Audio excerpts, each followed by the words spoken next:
مشکاة المصابیح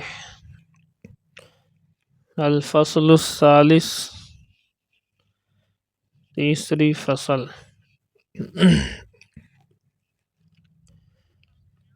وعن عائشہ رضی اللہ تعالی عنہا، حضرت عائشہ صدیقہ کائنات سلام اللہ علیہا قالت فرماتی ہیں، ان رسول اللہ صلی اللہ علیہ وسلم کان اذا جلس مجلسا، بے شک رسول اللہ صلی اللہ علیہ وآلہ وسلم جب کسی محفل میں بیٹھتے، او صلی یا نماز پڑھاتے، تکلم بکلمات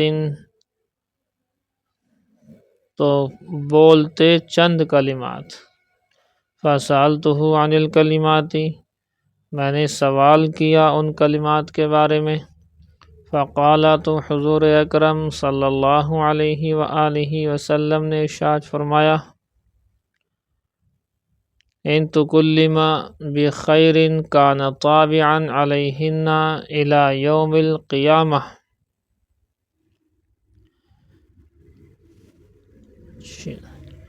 اگر محفل میں بات کی گئی ہے خیر کی، کان طابعا تو یہ دعا مہر بن جائے گی اس کے اوپر، اچھی باتوں پر مہر بن جائے گی قیامت کے دن۔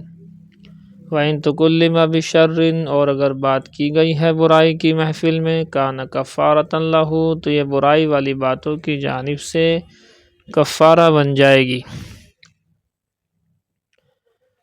سبحانک اللہم وبحمدک لا الہ الا انت استغفرک واتوب الیک۔ یہ مختلف ڈھنگ سے مختلف دعائیں آتی ہیں، وہ جو دعا پڑھتے ہیں محفل کے ختم ہونے پر، سبحان اللہ بحمدہ، سبحانک اللہم وبحمدک، ونشہد ان لا الہ الا انت نستغفرک ونتوب الیک، سبحان ربک رب العزت عما یصفون، وسلام علی المرسلین والحمد للہ رب العالمین۔ اس دعا میں ساری دعاؤں کو جوڑا گیا ہے، کوشش کی گئی ہے، اسی لیے اسی کو پڑھنے پڑھانے کا عام رواج بھی ہے، تو اسی لیے اسی دعا کو آپ کو یاد بھی رکھنا ہے، استعمال بھی زیادہ تر یہی دعا ہوتی ہے۔ دیکھو چاند دیکھنے کی دعا دیکھیں جی، وعن قتادہ بلغہ فرماتے ہیں حضرت قتادہ سے روایت ہے اور ان تک یہ حدیث پہنچی ہے، ان رسول اللہ صلی اللہ علیہ وسلم کہ اللہ کے رسول صلی اللہ علیہ وآلہ وسلم کان اذا رأى الہلال جبکہ چاند کو دیکھتے، قالا فرماتے ہیں ہلال خیر ورشد، ہلال خیر ورشد، ہلال خیر ورشد، یعنی چاند ہے بھلائی اور ہدایت کا، ہلال خیر بھلائی کا چاند، ورشد اور ہدایت کا چاند، خیر اور بھلائی اور ہدایت کا چاند ہے۔ 3 مرتبہ آپ اس طریقے سے فرماتے اور آگے دعا پڑھتے، آمنت بالذی خلقک، یہ جو ہے یہاں تک 3 مرات 3 مرتبہ اس دعا کو آپ جو ہے اپنی زبان مبارک سے پڑھتے۔ ثم یقول پھر اور پڑھتے ایک دعا اور، الحمدللہ الذی ذہب بشہر کذا وجاء بشہر کذا، اور یہ دعا پڑھتے پھر کہ تمام تعریفیں اللہ کے لیے ہیں جو اس مہینے کو لے آیا اور دوسرے مہینے کو ختم کیا۔ یہ ہے جی۔ وعن ابن مسعود، وہ بھی دعا ہے جو آپ کو یاد ہے، اللہم احلہ علینا بالامن والایمان والسلامت والاسلام، یہ والی دعا بھی ہے، عام طور پر روایتوں میں ہم لوگ پڑھتے ہیں۔ وعن ابن مسعود رضی اللہ تعالی عنہ ان رسول اللہ صلی اللہ علیہ وسلم قال من کثر ہمہ فلیقل، فرماتے ہیں اللہ کے نبی صلی اللہ علیہ وسلم کہ جس شخص کے غم زیادہ ہو جائیں، فکروں نے گھیرا ہوا ہو، جس شخص کے غم اور فکریں زیادہ ہو جائیں، فلیقل چاہیے کہ اس دعا کو پڑھ لیا کرے۔ کون سی دعا؟ اللہم انی عبدک وابن عبدک وابن امتک وفی قبضتک ناصیتی بیدک ماض فی حکمک عدل فی قضاؤک اسألک بکل اسم هو لك سميت به نفسك أو أنزلته في كتابك أو علمته أحدا من خلقك او الحمد عبادك او استأثرت به في مكنون الغيب عندك ان تجعل القرآن ربيع قلبي وجلاء همي وغمي ما قال یہاں تک ہوگی غمی تک. اور ما قالها عبد قط جب بھی کسی بندے نے اس دعا کو پڑھا ہے الا ذهب الله همه اللہ تعالیٰ نے اس کے غم کو دور کر دیا ہے وابدله به فرحا اور اس کے بعد میں اسے خوشی فرحت و مسرت دے دی ہے. یہ ہے جی. آگے ایک عام دعا ہے جو روزانہ استعمال کرتے ہیں آپ لوگ. وعن جابر قال حضرت جابر سے روایت ہے کننا اذا صعدنا جب ہم کسی چڑھائی پر چڑھتے بلندی پر چڑھتے تو کبرنا اللہ اکبر کہتے ہیں. وَإِذَا نَزَلْنَا اور جب ہم کسی جگہ سے نیچے اترتے ہیں تو سبحنا سبحان اللہ کہتے ہیں. یہ بخاری کی حدیث ہے، ہمارے ہاں بچوں کو یاد ہے. وعن انس ان رسول اللہ صلی اللہ علیہ وسلم کان اذا قربه امر فرماتے ہیں حضرت انس سے روایت ہے کہ بے شک رسول اللہ صلی اللہ علیہ وآلہ وسلم اذا قربه امر جب کوئی معاملہ غمگین پیش آ جاتا یقول تو اس دعا کو پڑھتے ہیں یا حی یا قیوم برحمتک استغیث یا حی یا قیوم برحمتک استغیث. بہت بہترین دعا ہے. چلتے پھرتے اٹھتے بیٹھتے خاص طور سے گھریلو معاملات میں جو نوک جھونک اس طرح کی باتیں ہوتی ہیں اور بھی کئی طرح کے غم ہو سکتے ہیں تو ان سب غموں پر اس کو جو ہے چلتے پھرتے اٹھتے بیٹھتے پڑھیں، بہت فائدہ ہوگا انشاءاللہ. یا حی یا قیوم برحمتک استغیث رواہ الترمذی وقال هذا حدیث غریب وليس بمحفوظ. وعن ابی سعید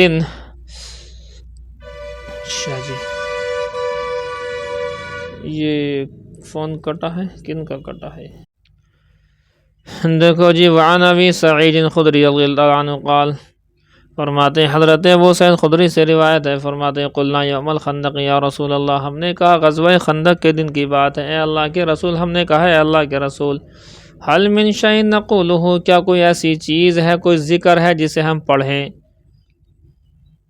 مطلب کامیاب ہو جائیں، پڑھیں اور کامیاب ہو جائیں. وقد بلغت القلوب الحناجر اور حال یہ ہے کہ ہمارے دل گردنوں کو پہنچ گئے ہیں. یہ انتہائی دشواریوں اور مشقتوں کا سامنا ہوتا ہے تو اس وقت ہوا کرتا ہے منہ کلیجے کو آ گئے، کلیجہ منہ کو آ گیا، یہ جملہ بولا جاتا. کلیجہ منہ کو آ رہا ہے یعنی بہت زیادہ دقت پریشانی میں ہے. قال نعم حضور نے فرمایا ہاں دعا ہے. کیا دعا ہے؟ اللہم استر عوراتنا وآمن روعاتنا یہاں تک. فرماتے ہیں قال فضرب اللہ وجوہ اعدائہ بالریح تو اللہ تعالیٰ نے اپنے نبی کے دشمنوں کو چہرے کو پھیر دیا بالریح ہوا کے ذریعے سے، ایسی سخت تیز ہوائی کے سب بھاگ لی. وحزب اللہ بالریح اور اس ہوا کے ذریعے سے اللہ نے شکست دے دیا. رواہ احمد. یہ ہے جی. دیکھیے یہ دعائیں ہیں بڑی پیاری دعائیں ہیں، بڑی جامع. اللہم استر عوراتنا وآمن روعاتنا یہ ہے. اے اللہ ہماری پردہ پوشی فرما وآمن روعاتنا اور ہمیں خوف سے امن دے. وعن بریدہ قال حضرت بریدہ سے روایت ہے کان النبی صلی اللہ علیہ وسلم اذا دخل السوق کہ اللہ کے نبی صلی اللہ علیہ وآلہ وسلم جب بازار میں داخل ہوتے تو قال یہ دعا پڑھتے بسم اللہ اللہم انی اسألک خیر هذه السوق وخیر ما فیہا واعوذ بک من شرها وشر ما فیہا اللہم انی اعوذ بک من ان اصیب فیہا صفقة خاسرہ. یہاں تک دعا ہے. رواہ البیہقی فی الدعوات الکبیر. باب الاستعاذہ پناہ مانگنے کا بیان. استعاذہ یعنی اللہ کی پناہ میں جانا، تمام فتنے سے، شیطان سے، مردود سے، ان تمام کے عملوں سے اللہ کی پناہ میں جانا. عن ابی ہریرہ قال قال رسول اللہ صلی اللہ علیہ وسلم اللہ کے نبی صلی اللہ علیہ وآلہ وسلم نے ارشاد فرمایا تعوذوا باللہ اللہ تعالیٰ کی پناہ لے لو من جہل البلائی بلا کی مشقت سے، ودرک الشقائی اور بدبختی کے پہنچنے سے، وسوء القضائی اور بری تقدیر سے، وشماتت الاعدائی اور دشمنوں کے خوف سے۔ وہ دعا کس طرح ہوگی؟ پھر دعا بنے گی اللہم انی اعوذ بکا، اللہم انی اعوذ بکا کیا؟ من جہل البلاء ودرک الشقاء وسوء القضاء وشماتت الاعداء، ایسے بن جائے گی۔ اے اللہ میں آپ کی پناہ چاہتا ہوں بلا کی مشقت سے، بدبختی کے پہنچنے سے، بری تقدیر سے اور دشمنوں کے خوف سے، دشمنوں کے خوش ہونے سے، خوف سے نہیں۔ شماتت مانے دشمن دیکھ کر کے ہمیں ہنسے، ہمارے اوپر ہنسے، وہ ہے۔ متفق علیہ۔ وعن انس فرماتے ہیں قال کان النبی صلی اللہ علیہ وآلہ وسلم، اللہ کے نبی صلی اللہ علیہ وآلہ وسلم یقول، یہ دعا پڑھا کرتے تھے، کون سی؟ اللہم انی اعوذ بک من الہم والحزن والعجز والکسل والجبن والبخل وضلع الدین وغلبۃ الرجال، یہ پوری دعا یہاں سے یہاں تک۔ وعن عائشہ قال، اما عائشہ فرماتی ہیں سلام اللہ علیہ، فرماتی ہیں کان نبی صلی اللہ علیہ وسلم یقول، اللہ کے نبی صلی اللہ علیہ وسلم وقتاً فوقتاً اس دعا کو پڑھا کرتے تھے۔ اللہم انی اعوذ بک من الکسل والحرم والمغرم والمعصم، اللہم انی اعوذ بک من عذاب النار وفتنة النار وفتنة القبر وعذاب القبر ومن شر فتنة الغنى ومن شر فتنة الفقر ومن شر فتنة المسيح الدجال، اللہم اغسل خطاياي بماء الثلج والبرد ونقی قلبی کما ینقی الثوب الابیض من الدنس وباعد بینی وبین خطایا کما باعدت بین المشرق والمغرب، بخاری مسلم کی روایت، متفق علیہ۔ یہیں تک ہے دعا، نیچے سے اوپر تک دیکھو جی۔ وعن زید بن ارقم قال، فرماتے ہیں حضرت زید بن ارقم رضی اللہ تعالی عنہ فرماتے ہیں کان رسول اللہ صلی اللہ علیہ وسلم یقول، کہ اللہ کے نبی صلی اللہ علیہ وآلہ وسلم اس دعا کو پڑھتے تھے۔ کون سی دعا ہے جی؟ اللہم انی اعوذ بک من العجز والکسل والجبن والبخل والحرم وعذاب القبر، اللہم آتی نفسی تقواہا وزکیہا انت خیر من زکاہا انت ولیہا ومولاہا، اللہم انی اعوذ بک من علم لا ینفع ومن قلب لا یشفع ومن نفس لا تشبع ومن دعوت لا یستجاب لہا۔ کتنی زبردست دعائیں ہیں، صحیح حدیث کی دعائیں ہیں بالکل۔ وعن عبد اللہ بن عمر قال کان من دعاء رسول اللہ صلی اللہ علیہ وسلم، حضرت عبداللہ بن عمر سے روایت ہے، فرماتے ہیں کہ اللہ کے رسول صلی اللہ علیہ وآلہ وسلم کی دعا میں سے یہ دعا بھی ہے، اللہم انی اعوذ بک من زوال نعمتک وتحول عافیتک وفجاءت نعمتک وجمیع سخطک، یہاں تک، رواہ مسلم۔ وعن عائشہ قال، عائشہ فرماتے ہیں کان رسول اللہ صلی اللہ علیہ وسلم یقول، آپ صلی اللہ علیہ وسلم اس دعا کو پڑھا کرتے تھے، اللہم انی اعوذ بک من شر ما عملت ومن شر ما لم اعمل، من شر ما عملت ومن شر ما لم اعمل، یہ دعا ہے جی۔ وعن ابن عباس ان رسول اللہ صلی اللہ علیہ وسلم کان یقول، ابن عباس سے روایت ہے کہ رسول اللہ صلی اللہ علیہ وآلہ وسلم اس دعا کو پڑھا کرتے تھے۔ کون سی دعا؟ اللہم لک اسلمت وبک آمنت وعلیک توکلت والیک انبت وبک خاصمت، اللہم انی اعوذ بعزتک لا الہ الا انت من ان تضلنی، انت الحی الذی لا یموت والجن والانس یموتون، متفق علیہ۔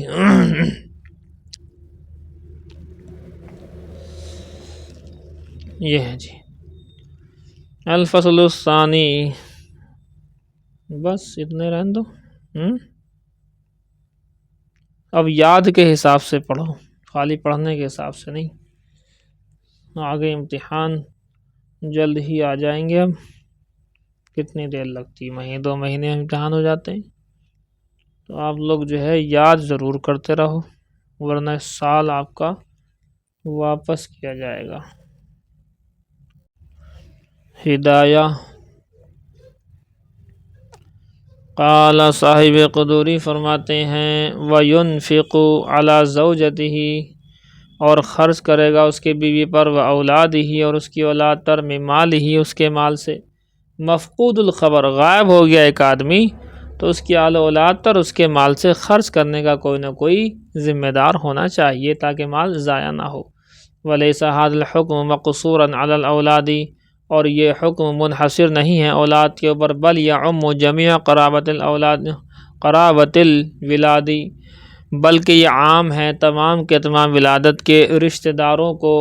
والاصل ان کل من یستحق نفقۃ فی مالہ، اور اصل بات یہ ہے، اصولی بات یہ ہے کہ بے شک ہر وہ شخص جو مستحق ہے اس مفقود کے مال میں سے خرچ لینے کا، حال حضرت ہی، جب کہ مفقود حاضر تھا یہاں، بغیر قضاء القاضی، بغیر قاضی کے فیصلے کے، ينفق علیہ، تو خرچ کرے گا اسی کے اوپر، من مال ہی، اسی کے مال سے، عند غیبت ہی، اس کے غائب ہونے کے بعد، لأن القضاء، اس لیے کہ قضاء، حینئذ یکون اعانہ، اس لیے کہ قضاء اس وقت ہوگی مدد کرنا، وکل من لا یستحقها، اور ہر وہ شخص جو کہ مستحق نہیں ہوتا ہے، فی حضرتہ، اس کی مفقود شخص کی حاضری میں جب وہ گھر پر تھا، الا بالقضاء، مگر قضاء قاضی سے، قضاء قاضی کا مطلب قاضی کے فیصلے سے، تو کہے گا لا ينفق، اس پر خرچ نہیں کرے گا، علیہ من مالی، اس کے مال سے، فی غیبتہ، اس کے پیٹھ پیچھے،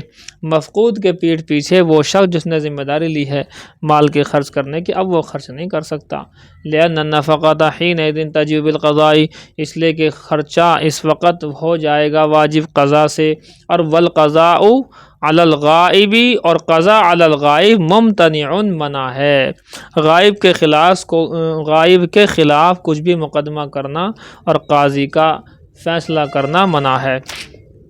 فمن الاولی، پہلے مسئلے کے اندر، الاولاد الصغار، چھوٹی اولاد، والاناث من الکبار، اور مؤنث بڑی عورتیں، والزمینی من الذکور الکبار، اور جو بڑے بچے ہیں، ومن الثانی، اور دوسرے مسئلے کے اندر، الاخ والاخت، بھائی بہن، والخال خالہ، والخال ماما، والخالۃ خالہ، دیکھو دو طرح کے رشتے ہو گئے۔ اپنی جو اولاد ہے، چھوٹی اولاد کا تو ظاہر سی بات ہے اپنے اوپر خرچہ دے گا ہی، ظاہر سی بات ہے، لیکن دوسرا مسئلہ اسی کے اندر انہوں نے یہ بھی ذکر کر دیا کہ جو لوگ ہیں وہ تو اپنے گھر کے بالغ بچے ہیں، ٹھیک، بالغ بچوں پر جو خرچہ ہوتا ہے لازم ہی ہوتا ہے۔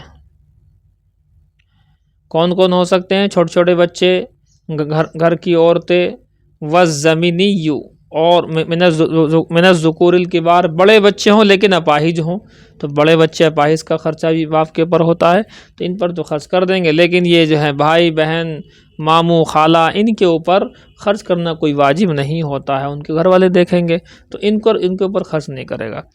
وقولہ من مالہ، اور کہا گیا اس کے مال میں سے کرے، تو اس سے مراد کیا ہے؟ مراد اس کی مراد ہے الدراہم والدنانیر، درہم اور دنانیر مراد ہیں، لأن حقہم فی المطعوم، اس لیے کہ ان کا حق کھانے میں، والملبوس، اور پہننے میں ہے، فإذا لم یکن فی مالہ، پس اگر نہ ہوگا وہ اس کے مال میں سے، یحتاج الی القضاء، تو وہ محتاج ہوگا، ضرورت پڑے گی اس کو فیصلے کی، بالقیمتی، قیمت میں، وہی النقدان، اور وہ دونوں کے دونوں نقد ہیں، والتبر بمنزلتہما، اور وہ دونوں کے دونوں اس کے مرتبے میں ہیں، فی ھذا الحکم، اس حکم میں، لأنہ یصلح قیمتا، اس لیے کہ وہ صلاحیت رکھتا ہے قیمت کی، درست ہوتا ہے، صحیح ہوتا ہے قیمت، کالمضروب، جیسے کہ ڈھلا ہوا سکہ، وہذا اذا کانت فی ید القاضی، اور یہ جب کہ ہو قاضی کے ہاتھ میں، فإن کانت ودیعۃ، پس اگر وہ ودیعت رکھا ہوا ہے، امانت کسی کے ہاں پر، او دینا، یا کسی پر قرض ہے، ينفق علیہم منہما، تو ان دونوں میں سے بھی خرچ کرے گا ان کے اوپر، اذا کان المودع والمدیون، اس لیے کہ جب کہ ہو امانت جس کے پاس رکھی گئی ہے، والمدیون، اور جس کو قرضہ دیا گیا ہے، مقرین بالدین الودیعۃ، جب کہ وہ مقرین، اقرار کا کرنے والے ہوں قرضے کا اور ودیعت کا، والنکاح، اور نکاح کا، والنسب، اور نسب کا، جب اقرار ہی نہیں ہے، وہ تو کہہ رہا ہے کہ صاحب اس کا قرضہ اس پہ رکھا ہوا ہے، قرضہ لے وغیرہ، میں نے قرضہ لیا ہی نہیں، گڑبڑ ہو جائے گی۔ وَهَذَا اِذَا لَمْ يَكُونَا، اور یہ جب ہے جب کہ نہ ہوں وہ دونوں ظاہرین عند القاضی، دونوں کے دونوں ظاہر نہ ہو قاضی کے پاس۔ فَإِنْ كَانَا ظَاهِرَيْنِ، بس اگر وہ دونوں کے دونوں ظاہر ہوں، فَلَا حَاجَةَ إِلَى الْإِقْرَارِ، تو اقرار کی کوئی ضرورت نہیں ہے۔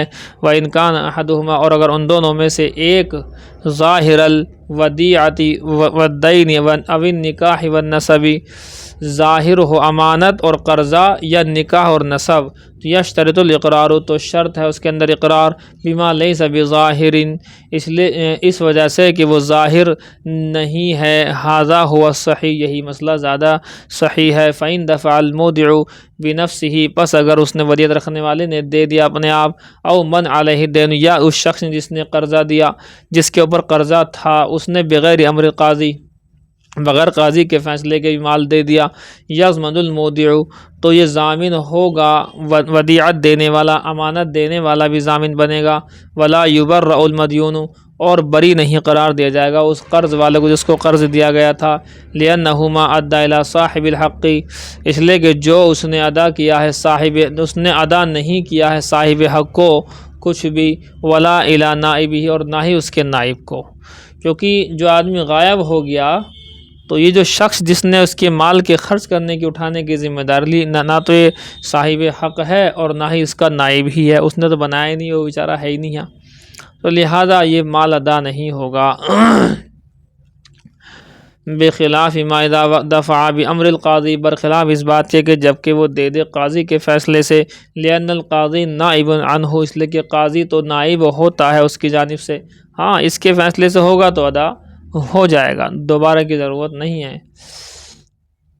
وَإِنْ كَانَ الْمُودِعُ وَالْمَدْيُونُ، اور اگر ہو ودیعت رکھنے، ودیعت جس کے پاس رکھی گئی ہے، امانت جس کے پاس رکھی گئی ہے وہ شخص، والمدیون، اور جس پر قرضہ ہے، دونوں کے دونوں جاحدین، انکار کرنے والے ہوں، اصلاً بالکل انکار کر رہے ہیں کہ ہمارے پاس کچھ نہیں ہے، او کانا جاحدین، یا دونوں کے دونوں انکار کرتے ہیں، الزوجیۃ والنسب، نسب کا اور نکاح کا، لم ینتصب احد من مستحق النفقۃ، تو نہیں انتصاب ہوگا کسی کا بھی نفقے کے مستحقین میں سے، خصماً مد مقابل کے طور پر، فی ذالک، اس مسئلے میں، لأنما یدعیہ الغائب، اس لیے کہ وہ چیز جس کا دعویٰ غائب کے لیے کر رہا ہے، لم یتعین سببا، نہیں متعین ہے وہ بطور سبب کے، لثبوت حق ہی، اس کے حق کو ثابت کرنے کے لیے، وہو النفقہ، اور وہ حق نفقہ ہے، لأنہا، اس لیے کہ بے شک وہ، کما تجب فی حال المالی، جیسا کہ واجب ہوتا ہے اس مال میں،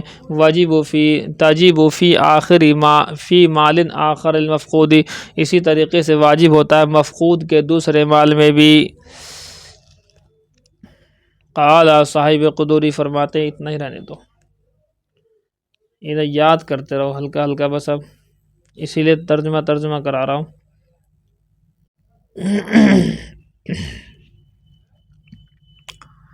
جلالین شریف دیکھیں۔ اعوذ باللہ من الشیطان الرجیم، بسم اللہ الرحمن الرحیم۔ یوصیکم یامرکم اللہ فی شان اولادکم، اللہ تعالیٰ تمہیں حکم دیتا ہے، وصیت کرتا ہے، حکم دیتا ہے اللہ تعالیٰ، فی شان اولادکم، تمہاری اولاد کی شان میں، بما یذکر، اس کا جو کہ ذکر کیا جائے گا آئندہ، وراثت کیسے بٹنی ہے اس کا اصول بیان کیا جائے گا، للذکر منہم، ان میں سے مردوں کے لیے، مثل حظ نصیب الانثیین، دو عورتوں کے حصے کے برابر ہے، مرد کو اگر 2 روپے ملیں گے تو عورت کو 1 روپیہ ملے گا۔ اذا جتمعتا، جبکہ دونوں اکٹھے ہو جائیں، معہو، اس کے ساتھ، فلہ نصف المال، پس اس کے لیے نصف مال ہے، ولہما النصف، اور ان دونوں کے لیے نصف ہے، فإن کان معہ واحدہ، پس اگر ہو اس کے ساتھ ایک، تو فلہما الثلث، تو اس کے لیے ثلث ہے، ولہ الثلثان، اور ان کے لیے 2 ثلث ہیں، وَإِنْ انْفَرَدَا، اور اگر منفرد ہو جائیں، اکیلے ہو جائیں، تو کہتے ہیں کہ حاضل مالو مالا تو مال کو اکٹھا کر لے گا، فَإِن كُنَّ الْأَوْلَادُ پس اگر ہو وہ اولاد نسان عورتیں ہی عورتیں فقط، فوق اثنتین دو سے اوپر عورتیں ہوں، فَلَهُنَّ ثُلُثَا مَا تَرَكْتُ تو ان عورتوں کے لیے اس مال کا جو کہ چھوڑا ہے 2/3 ہوگا، المیت جو کہ میت نے چھوڑا ہے، وَكَذَا الْإِثْنَتَانِ اسی طریقے سے 2 ہوں، لِأَنَّهُ لِلْأُخْتَيْنِ اس لیے کہ وہ بے شک 2 بہنوں کے لیے ہے، بِقَوْلِهِ ان کے قول، فَلَهُمَا الثُّلُثَانِ سے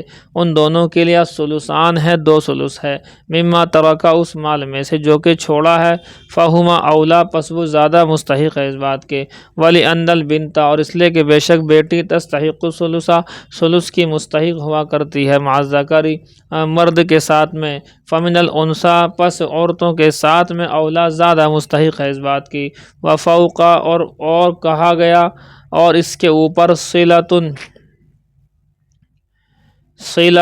یہ صلہ ہے، وقیل اور کہا گیا لدفع توہم زیادت النصیب اور زیادہ حصے کی ذاتی کے وہم کو دور کرنے کے لیے ہے، بزیادت العدد عدد کی ذاتی کے ساتھ میں، لما اس وجہ سے کہ فہم استحقاق الاثنتین الثلثین اس لیے کہ وہ 2 کا استحقاق 2 ثلث ہے، من جعل الثلثی ثلث کو بنانے میں، للواحدتی ایک کے لیے، مع الذکر مذکر کے ساتھ، وَإِنْ كَانَتِ الْمَوْعُودَةُ اور اگر مولودۃ اور اگر ہو وہ لڑکی، واحدۃ ایک ہو، وفی قرات بالرفع اور ایک قرات کے اندر واحدۃ بھی آیا ہے، فکانہ تامہ تو اس وقت میں جو کانت جو ہے یہ تامہ ہوگا، کانہ 2 طرح کا ہوتا ہے، کانہ ناقصہ، کانہ تامہ، تو تامہ کے اندر یہ فاعل ہی ہوا کرتا ہے اس کا بعد والا، اور کانہ ناقصہ کے اندر اس کا اسم اس کی خبر ہوتی ہے۔ فرماتے ہیں یہاں پر وَإِنْ كَانَتْ وَاحِدَةٌ اور اگر وہ ایک ہو، فَلَهَا النِّصْفُ تو اس کے لیے نصف مال ملے گا، وَلِأَبَوَيْهِ اور اس کے والدین کے لیے، عَيْ الْمَيِّتِ میت کے والدین کے لیے، وَيُبْدَلُ مِنْهُمَا ان دونوں سے بدل ہوگا، لِكُلِّ وَاحِدٍ مِنْهُمَا ان دونوں میں سے ہر ایک کے لیے، السُّدُسُ چھٹا حصہ ملے گا، مما ترکا اس مال میں سے جو کہ چھوڑ کر کے انتقال کرا کسی نے، ان کان لہ ولد اگر اس کے لیے اولاد ہو، ذکر او انثیٰ چاہے مذکر اولاد ہو یا مؤنث اولاد ہو، ونقطۃ البدل اور بدل کا نقطہ، افادۃ اس بات کا فائدہ دینا ہے کہ انہما لا یشترکان فیہ کہ بے شک وہ دونوں کے دونوں مشترک نہیں ہوں گے اس میں، والحق بالولد اور ولد کے ساتھ میں لاحق کیا جائے گا ولدن ولد الابن بیٹے کی اولاد کو بھی، پوتوں پوتیوں کو بھی، وبالابی اور باپ کے ساتھ میں الجد دادا کو بھی، فإن لم یکن لہ ولد پس اگر اس کے کوئی اولاد نہ ہو، وورثہ ابواہ تو اس کے والدین وارث بن جائیں گے سارے کے سارے کا فقط، او مع زوجن یا شوہر کے ساتھ ہوں یا بیوی کے ساتھ ہو، فلأمہ پس اس کی ماں کے لیے، بضم الحمزتی فلأمہ یہ جو ہے یہ حمزہ کے ضمے کے ساتھ، وبکسرہا فلأمہ اس طرح سے پڑھ سکتے ہیں، کہتے ہیں فرارا من الانتقال منتقل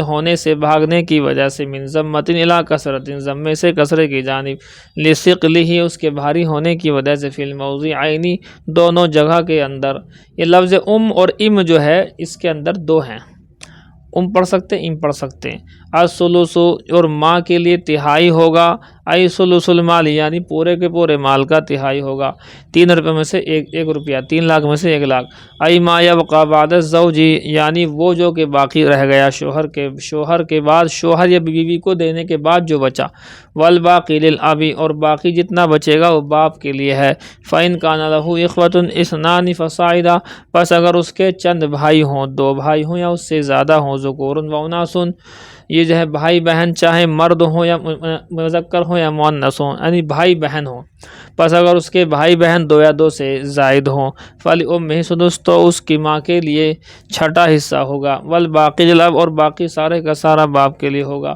ولا شیء للاخوتی، بھائی بہنوں کے لیے کچھ نہیں ہے، وارث من ذکر ما ذکر، اور اس شخص کی میراث جو کہ ذکر کی گئی ہے وہ ہے جو کہ ذکر کر دی گئی ہے، من بعد تنفیذ وصیت، وصیت کے نافذ ہونے کے بعد میں بٹے گا مال، یوسی جو اس نے وصیت کی ہوگی، یوسی اور یوسا دونوں طرح پڑھ سکتے ہیں، بالبنا للفاعل یوسی والمفعول یوسا، بہا او قضاء دین، وصیت کو نافذ کرنے کے بعد جو وصیت کی اس نے، یا دین کو قضا، دین یعنی قرضے کو ادا کرنے کے بعد۔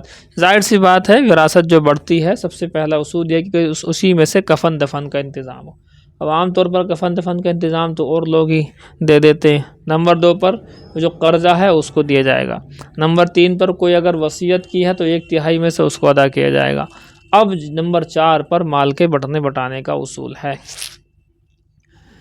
فرماتے ہیں علیہ، جو قرضہ ہے اس کے اوپر، وتقدیم الوصیت علی الدین، قرضے کے اوپر وصیت کو مقدم کرنا، وَإِنْ كَانَتْ مُؤَخَّرَةً عَنْهُ، اگرچہ وہ عمل کے اعتبار سے مؤخر ہے، عمل کے اعتبار سے وصیت مؤخر ہے، ظاہر سی بات ہے دین پہلے ہے، پہلے تجہیز و تکفین، اس کے بعد قرضہ پھر وصیت، لیکن یہاں الٹا آیا، اس کی وجہ کیا تھی؟ فی الوفاء للاہتمام بہا، فرماتے ہیں اہتمام کی وجہ سے اس کے ادا کرنے میں۔ وصیت میں لوگ گڑبڑ کرتے ہیں، قرض دے دیتے ہیں، تو جو وصیت ہے اس کو اہتمام کی وجہ سے اللہ نے اس کو شروع میں بیان کر دیا۔ آباؤکم و ابناؤکم، اور تمہارے آبا و اجداد اور تمہاری اولادیں، یہ مبتدا ہو گیا پورے کا پورا، خبر اس کی آگے آ رہی ہے۔ لا تدرون، نہیں جانتے تھے تم، تمہارے آبا اور تمہارے آبا و اجداد نہیں جانتے تھے تم، ایہم اقرب لکم نفعا، کہ تم میں سے کون زیادہ قریب ہے نفع کے اعتبار سے، فی الدنیا والآخرہ، دنیا اور آخرت کا، یعنی حصے اللہ نے خود بانٹے ہیں تو اللہ ہی اس کو جو ہے بانٹ سکتا تھا۔ فضان، پس گمان کرتے ہوئے اس بات کا کہ اندہ بنا ہو انفع لہو، کہ بے شک اس کا بیٹا زیادہ نفع بخش ہے اس کے لیے، فیعطی ہل میراثا، تو اس کو میراث دے دیتے، فیکون الابو، پس باپ جو ہے انفع زیادہ نفع بخش ہے، وبالعکس، اور اس کے الٹا بھی ہو سکتا ہے، وانما العالم بذلک، اور بے شک جاننے والا اس چیز کا اللہ ہی ہے، ففرض لکم المیراث، تو اللہ نے خود ہی اس کو فرض کر دیا میراث کو، یہ فریضہ من اللہ کی طرف سے متعین کی ہوئی میراث کے حقوق ہے، ان اللہ کان علیما بخلقہ حکیما فیما دبرہ لہم، فرماتے ہیں بے شک اللہ تعالیٰ جاننے والا اپنی مخلوقات کو، اور حکمت اور حکیم ہے اور حکمت والا ہے، فیما ان معاملات میں، دبرہ لہم جو کہ تدبیر کی اللہ نے لوگوں کے لیے، لم یزل متصفا بذلک، یعنی برابر حکمت سے متصف ہے اللہ تعالیٰ، وَلَكُمْ نِصْفُ مَا تَرَكَ أَزْوَاجُكُمْ، اور تمہارے لیے اس مال کا آدھا ملے گا جو کہ تمہاری بیویاں چھوڑ کر کے انتقال کر گئی ہیں، إِن لَمْ يَكُنْ لَهُنَّ وَلَدٌ، اگر ان کے اولاد نہ ہو، منکم تم سے، او من غیرکم یا تمہارے علاوہ سے، فَإِنْ كَانَ لَهُنَّ وَلَدٌ، بس اگر ان کو اولاد ہو، فَلَكُمُ الرُّبُعُ، تو تمہارے لیے چوتھائی ملے گا، مما، تو شوہروں کے لیے، تمہارے شوہروں کے لیے، تم یعنی شوہروں کے لیے چوتھائی مال ہے، مما ترکنا، اس مال میں سے جو کہ وہ چھوڑ کر کے انتقال کر گئی ہیں، من بعد وصیت یوصین بہا او دین، اور یہ جب بٹے گا بعد اس کے کہ جب جو کہ اس وصیت کے نافذ کرنے کے بعد جو وصیت کی ہوگی انہوں نے، او دین، یا کوئی قرضہ ان کے پر ہو، اس سب کو دینے کے بعد تب مال بٹے گا۔ وَأُلْحِقَ بِالْوَلَدِ فِي ذَلِكَ، اور لاحق کیا گیا لڑکے اولاد کو اس میں، اور لاحق کیا گیا ولد کے ساتھ میں اس مسئلے میں، ولد الابن بالاجماع، بیٹے کے بچوں کو، یعنی پوتے پوتیوں کو بھی اس کے اندر جو ہے لاحق کیا گیا ہے، اگر حقیقی بیٹے نہ ہو تو پھر پوتے پوتیوں کو دیا جائے گا۔ وَلَهُنَّ أَيِّ الزَّوْجَاتُ، فرماتے ہیں اور ان بیویوں کے لیے بھی، تعددنا، چاہے متعدد ہوں، اولا یا متعدد نہ ہوں، ایک بیوی ہو، 2 بیوی ہوں، 3 ہوں، 4 ہوں، سب کے لیے کیا کیا ملے گا؟ الربع، کہتے ہیں مال کا چوتھائی حصہ ملے گا، کب؟ مما ترکتم، اس مال میں جو کہ تم نے یعنی شوہروں نے چھوڑا ہے، ان لم یکن لکم ولد، اگر تمہارے اولاد ہوگی تو آگے آ رہا وہ 8واں ملے گا، فین کان لکم ولد، پس اگر ہو تمہارے لیے اولاد، منہن، ان سے، اور من غیرہن، یا ان کے علاوہ سے ہو، فلہن الثمن، تو ان بیویوں کے لیے 8واں حصہ ہے، مما ترکتم، اس مال میں سے جو تم نے چھوڑا ہے، من بعد وصیت توصون بہا او دین، بعد اس وصیت کے جو تم وصیت کر چکے ہو یا قرض ادا کرنے کے بعد، ولد الابن، ولد الابن اور پوتا پوتیاں کل ولد فی ذلک اجماعا اس مسئلے میں بھی اولاد کی طرح ہیں بالاتفاق اجماعا بالاجماع یعنی متفق علیہ مسئلہ۔ وَإِنْ كَانَ رَجُلٌ يُورَثُ صِفَةٌ وَالْخَبْرُ کلالہ فرماتے ہیں اور اگر ہو وہ شخص جو کہ وارث بنایا جا رہا ہے کلالہ ہو یعنی اس کا کوئی اولاد نہ ہو، نہ اس کا والد ہو نہ کوئی بیٹا ہو، ای لا والد لہ ولا ولد نہ اس کا کوئی والد ہے نہ اس کا کوئی اولاد ہے، وہ بالکل کلالہ ہے۔ کلالہ مطلب اس کا کوئی ہے ہی نہیں۔ او امراتن یا وہ عورت ہو ایسی کہ تو رسو کلالتن جس کی وارث جو کہ وارث بنائی جا رہی ہے وہ کلالہ ہو یعنی اس کا بھی باپ اور اولاد نہ ہو، وَلَهُ تو للموروثی الکلالتی تو اس کلالہ موروث کے لیے اور اس کلالہ عورت یا مرد کے لیے خود ایک بھائی ہے، او وقتن یا اس کی ایک بہن ہے، ای من امن یعنی ماں شریک بہن بھائی ہیں، وقرابتن وقرأ به ابن مسعود وغیرہ اور پڑھا اس کو ابن مسعود اس کے علاوہ نے۔ اچھا جی، یعنی اخن او اختن من امن، ابن مسعود نے اپنی قرأت کے اندر من امن کا لفظ بھی یہاں پر باقاعدہ پڑھا۔ فَلِكُلِّ وَاحِدٍ مِّنْهُمَا فرماتے ہیں تو ان میں سے ان دونوں میں سے ہر ایک کے لیے سدس چھٹا چھٹا حصہ ملے گا، مما ترکا اس مال میں سے جو کہ وہ چھوڑ کر گئے انتقال کر گئے۔ فَإِنْ كَانُوا الْإِخْوَةُ مِنَ الْأُمِّ پس اگر ہو وہ بھائی بہنیں ماں شریک اکثر من ذالک اس سے زیادہ یعنی ایک سے زیادہ ہو من واحد فہم شرکاء فی الثلث تو وہ شریک ہوں گے تہائی میں یستوی فیہ ذکور و اناث برابر ہوں گے اس میں مرد اور مذکر مؤنث من بعد وصیت یوصی بہا دین بعد اس کے کہ جو وصیت کی گئی ہو یا قرضے کی ادائیگی کے بعد غیر مضار نقصان نہیں پہنچایا جائے گا کسی کو۔ حال من ضمیر یوصی کی ضمیر سے حال ہے، ای غیر مدخل ضرر یعنی دخل اس میں نقصان کو داخل نہیں کیا جائے گا، علی الورثۃ وارثوں کے اوپر، بیان یوصیہ باکثر من ثلث بئی طور کے وصیت کر دے کوئی تہائی سے بھی زیادہ۔ وصیتاً مصدر ہے یہ مؤکدہ، مصدر مؤکدہ ہے، لیوصیکم چاہیے کہ وصیت کرو تمہارے لیے، کہتے ہیں وصیت کرنا ہے من اللہ اللہ کی جانب سے، واللہ علیم بما دبرہ اللہ تعالیٰ جانتا ہے اس کو جو اس نے تدبیر کی ہے، لخلقی اپنی مخلوق کے لیے، من الفرائض فرائض میں سے، حلیم اور بردبار ہے بتاخیر العقوبت انجام کو مؤخر کر کے، عمن خالفہ اس شخص سے جو کہ مخالفت کرے۔ بس جی یہاں سے بعد میں پڑھا دیں گے۔ آیت میراث ہے، آیت میراث جائیے جی۔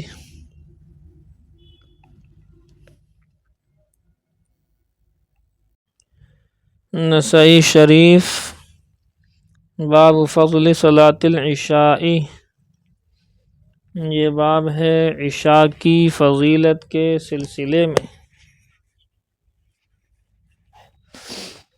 وبه قال أخبرنا نصر بن علي بن نصر عن عبد الأعلى قال حدثنا معمر عن الزهري عن عروة عن عائشة رضی اللہ تعالی عنہا قالت فرماتی ہیں اما عائشہ صدیقہ کائنات سلام اللہ علیہا اعتم رسول اللہ صلی اللہ علیہ وسلم بالعشاء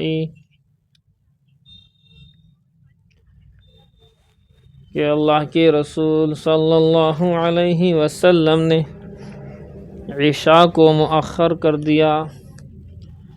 اعتم رسول اللہ صلی اللہ علیہ وسلم بالعشاء اللہ کے رسول صلی اللہ علیہ وآلہ وسلم نے عشاء کو مؤخر کیا، حتی ناداہ عمر یہاں تک کہ حضرت عمر رضی اللہ تعالی عنہ نے آواز لگائی، نام النساء والصبیان خواتین اور بچے سو گئے ہیں، عورتیں اور بچے سو گئے ہیں۔ فخرج رسول اللہ صلی اللہ علیہ وسلم اللہ کے رسول صلی اللہ علیہ وآلہ وسلم نکل کر آئے، فقال آپ نے ارشاد فرمایا انہ لیس احد یصلی ھذہ الصلاۃ غیرکم بے شک تمہارے علاوہ اس دنیا میں اس نماز کو کوئی اور نہیں پڑھ رہا ہے، ولم یکن یومئذ احد یصلی غیر اہل المدینہ مدینہ والوں کے علاوہ کوئی شخص بھی کسی جگہ اس نماز کو نہیں پڑھ رہا ہے۔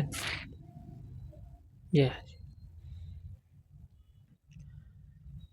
دیکھیے جی، وبه قال اخبرنا عمرو بن يزيد قال حدثنا بهز بن اسد قال حدثنا شعبة قال اخبرني الحكم قال صلى بنا سعید بن جبیر، فرماتے ہیں نماز پڑھائی ہمیں سعید بن جبیر رضی اللہ تعالی عنہ نے بجمع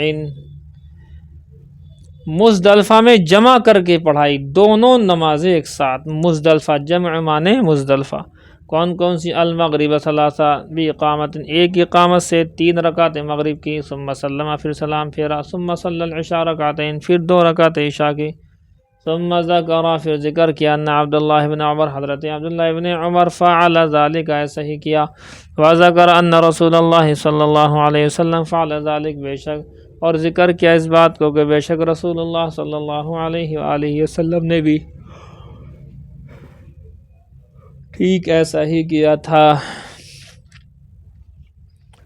وبه قال اخبرنا عمرو بن يزيد قال حدثنا بهز بن اسد قال حدثنا شعبة قال حدثنا سلمة بن كهيل قال سمعت سعید بن جبیر، سعید بن جبیر سے سنا، قال انہوں نے کہا، رأیت عبد اللہ بن عمر، حضرت عبداللہ بن عمر کو میں نے دیکھا، صلی بجمع، جنہوں نے نماز پڑھائی، کس میں؟ بجمع، مزدلفہ میں، فاقام، پس اقامت کہی، فصلی المغرب ثلاثہ، 3 رکعت مغرب کی نماز پڑھائی، ثم صلی العشاء رکعتین، پھر عشاء کی نماز 4 کی جگہ 2 رکعت پڑھائی، مسافر تھے نا، مسافر تو 2 رکعت پڑھے گا، ثم قال، پھر فرمایا، ہکذا رأیت رسول اللہ صلی اللہ علیہ وسلم یصنع فی ھذا المکان، اسی طریقے سے میں نے دیکھا رسول اللہ صلی اللہ علیہ وآلہ وسلم کو کرتے ہوئے اس جگہ میں۔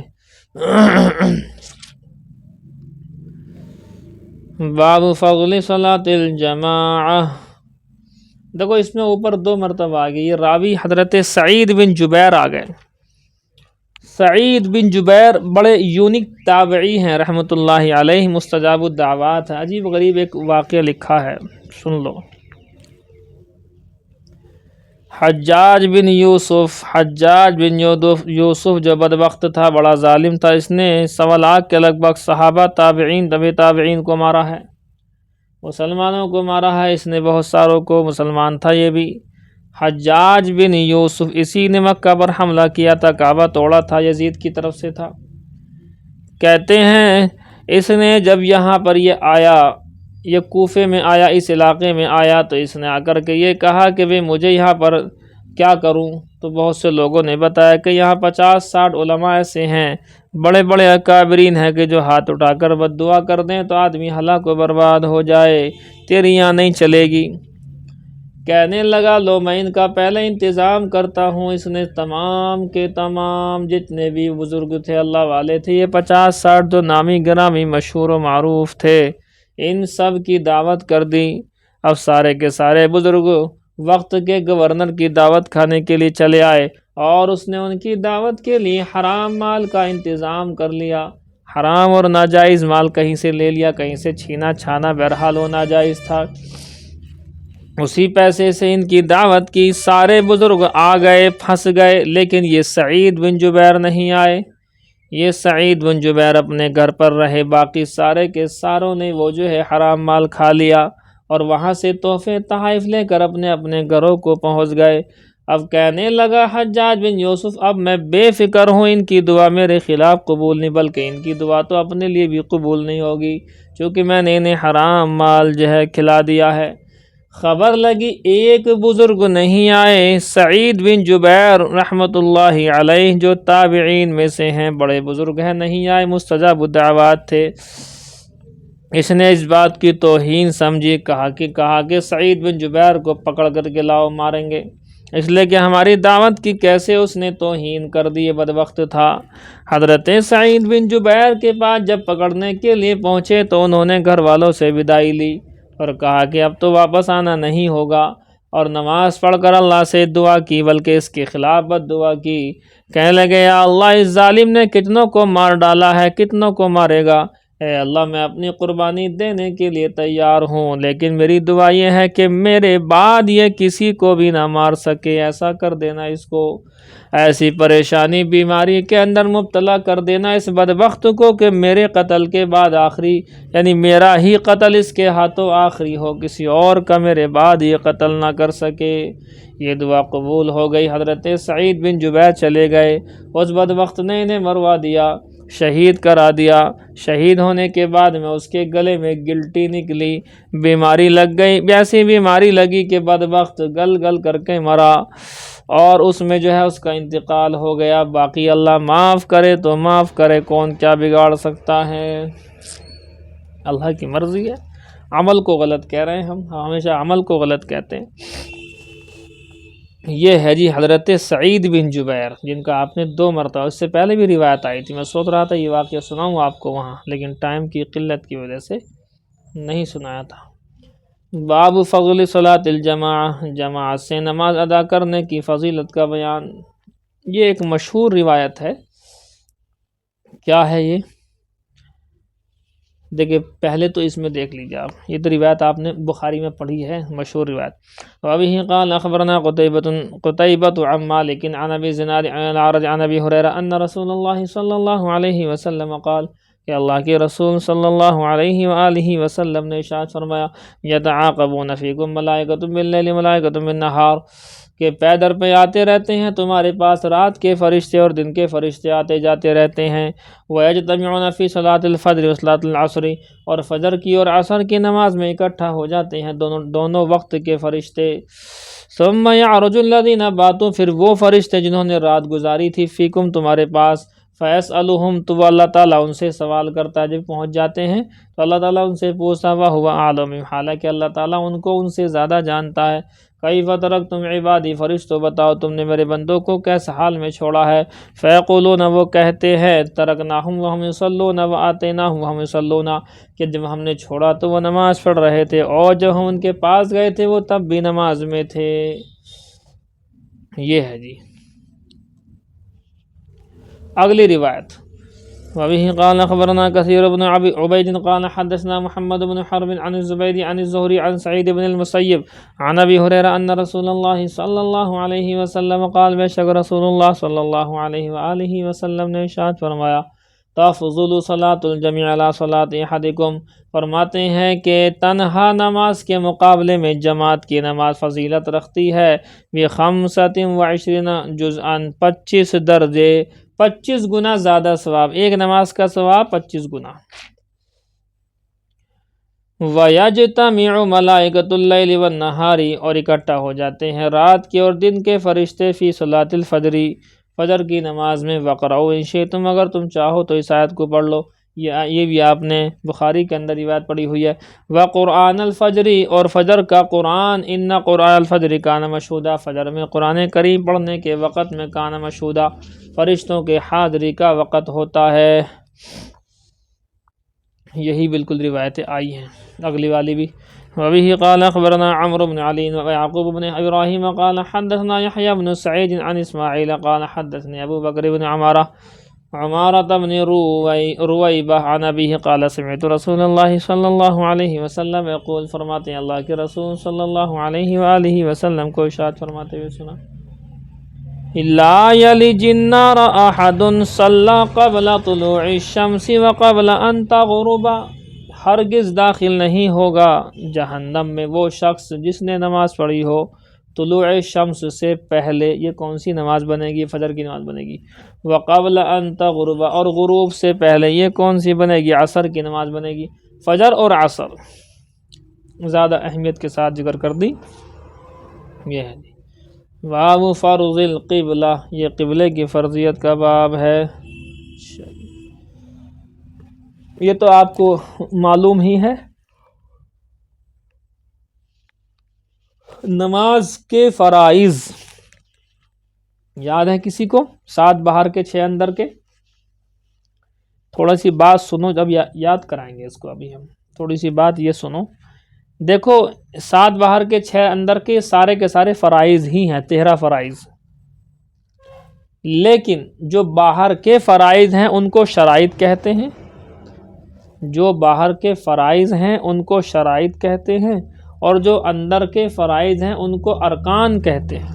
اس کو سمجھ لینا، سب کو ملا کر کے تو فرائض ہی کہیں گے۔ موٹا موٹا کہو گے 13 ہے فرض، کوئی پوچھے شرائط کتنی ہیں اور ارکان کتنے ہیں، تو شرائط میں باہر والے 7 اور ارکان میں اندر والے 6 آپ کو گنانے ہیں۔ کیوں؟ دیکھیے شرط جو ہوتی ہے اس کی جمع شرائط ہے، شرط شے سے خارج ہوتی ہے، اور رکن شے میں داخل ہوتا ہے۔ شرط جس کو کہتے ہیں وہ سن لیجیے آپ، شرط کہتے ہیں شرط شے میں داخل ہوتی ہے، اور رکن شے میں داخل ہوتا ہے۔ الٹا ہو گیا کیا؟ شرط شے سے خارج ہوتی ہے، رکن شے میں داخل ہوتا ہے۔ ذرا یاد کرو فٹافٹ جلدی، کسی بھی چیز کی شرطیں جو ہوتی ہیں اس چیز سے باہر ہوتی ہیں وہ، جیسے کہ یہ جو ہے 7 شرطیں ہیں تو یہ باہر ہی ہیں، نماز کے اندر نہیں ہو رہی ادا، یہ نماز سے پہلے ادا ہوں گی۔ جیسے کپڑوں کا پاک ہونا، جگہ کا، یہ سب کم ہے، یہ تو نماز سے باہر پاک کرنا ہے، تھوڑی کہ نماز میں نیت باندھنے کے بعد کرو گے ان چیزوں کو پاک۔ تو شرط شے سے خارج ہوتی ہے، اور رکن شے میں داخل ہوتا ہے۔ یہ بات سمجھ میں آ گئی آپ کی؟ تو اب آپ کو یہ یاد کرنا ہے، 7 باہر کے 6 اندر کے، ٹوٹل فرائض 13 ہیں، ان میں سے 7 شرائط اور 6 ارکان ہیں۔ کسی کو یاد ہو تو مجھے آپ لوگ ذرا سناؤ، ترتیب آگے پیچھے ہو سکتی ہے، اس میں کوئی دقت نہیں ہے۔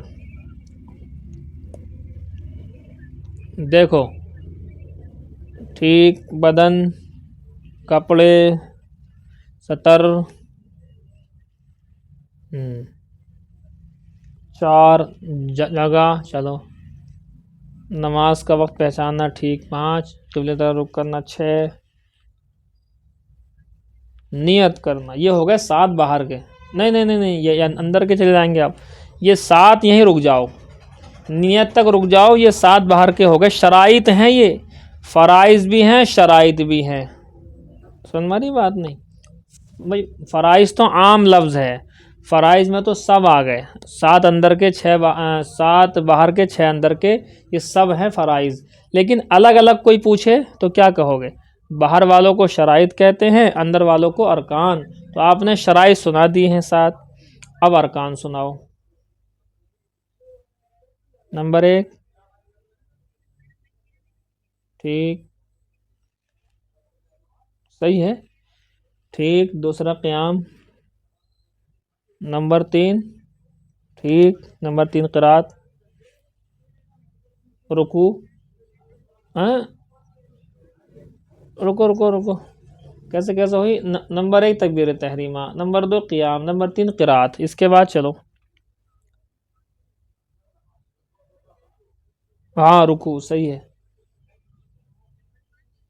سجدے، 1 رکعت میں 2 سجدے کرنا، 5 ہو گئے۔ اتحیات پڑھنا تو ہے واجب، اتحیات پڑھنا ہے واجب۔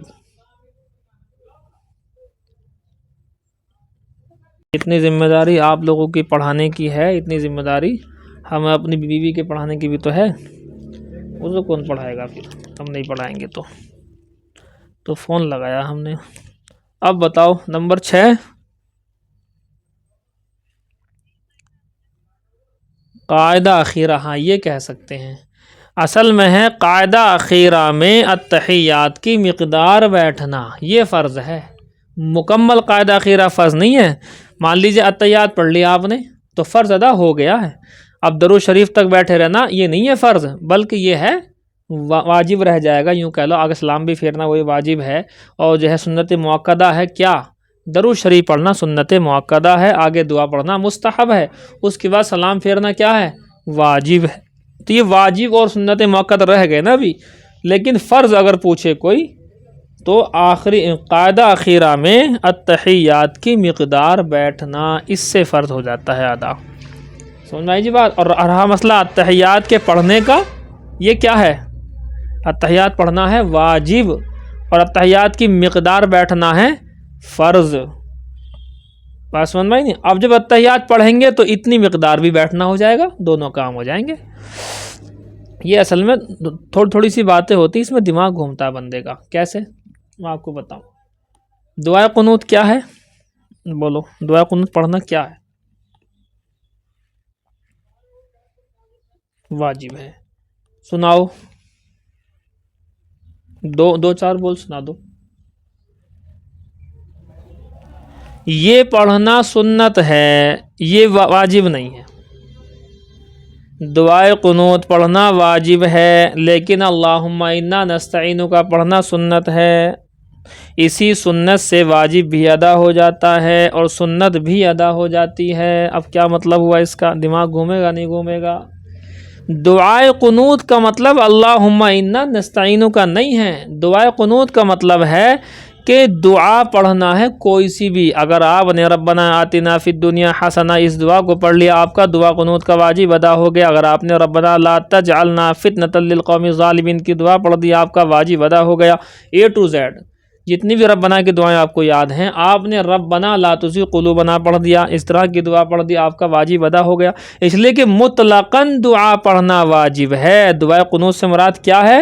مطلقاً کوئی بھی دعا پڑھنا واجب ہے. لیکن اللہم انا نستعینک کا پڑھنا دعائے قنوت کی شکل میں، اس کا پڑھنا سنت ہے. تو اب کیا فائدہ ہوگا اس سے؟ کیونکہ یہ دعا بھی ہے، اس سے واجب بھی ہوگا ادا، اور پلس اس کو پڑھنا سنت بھی ہے، تو یہ کیا ہو جائے گی ادا؟ تو دو چیزیں ادا ہو جائیں گی، سنت بھی ادا ہو جائے گی اور واجب بھی ادا ہو جائے گا اللہم انا نستعینک سے. لیکن اگر کسی نے ربنا آتنا پڑھ لیا تو واجب ادا ہو گیا، سنت رہ گئی.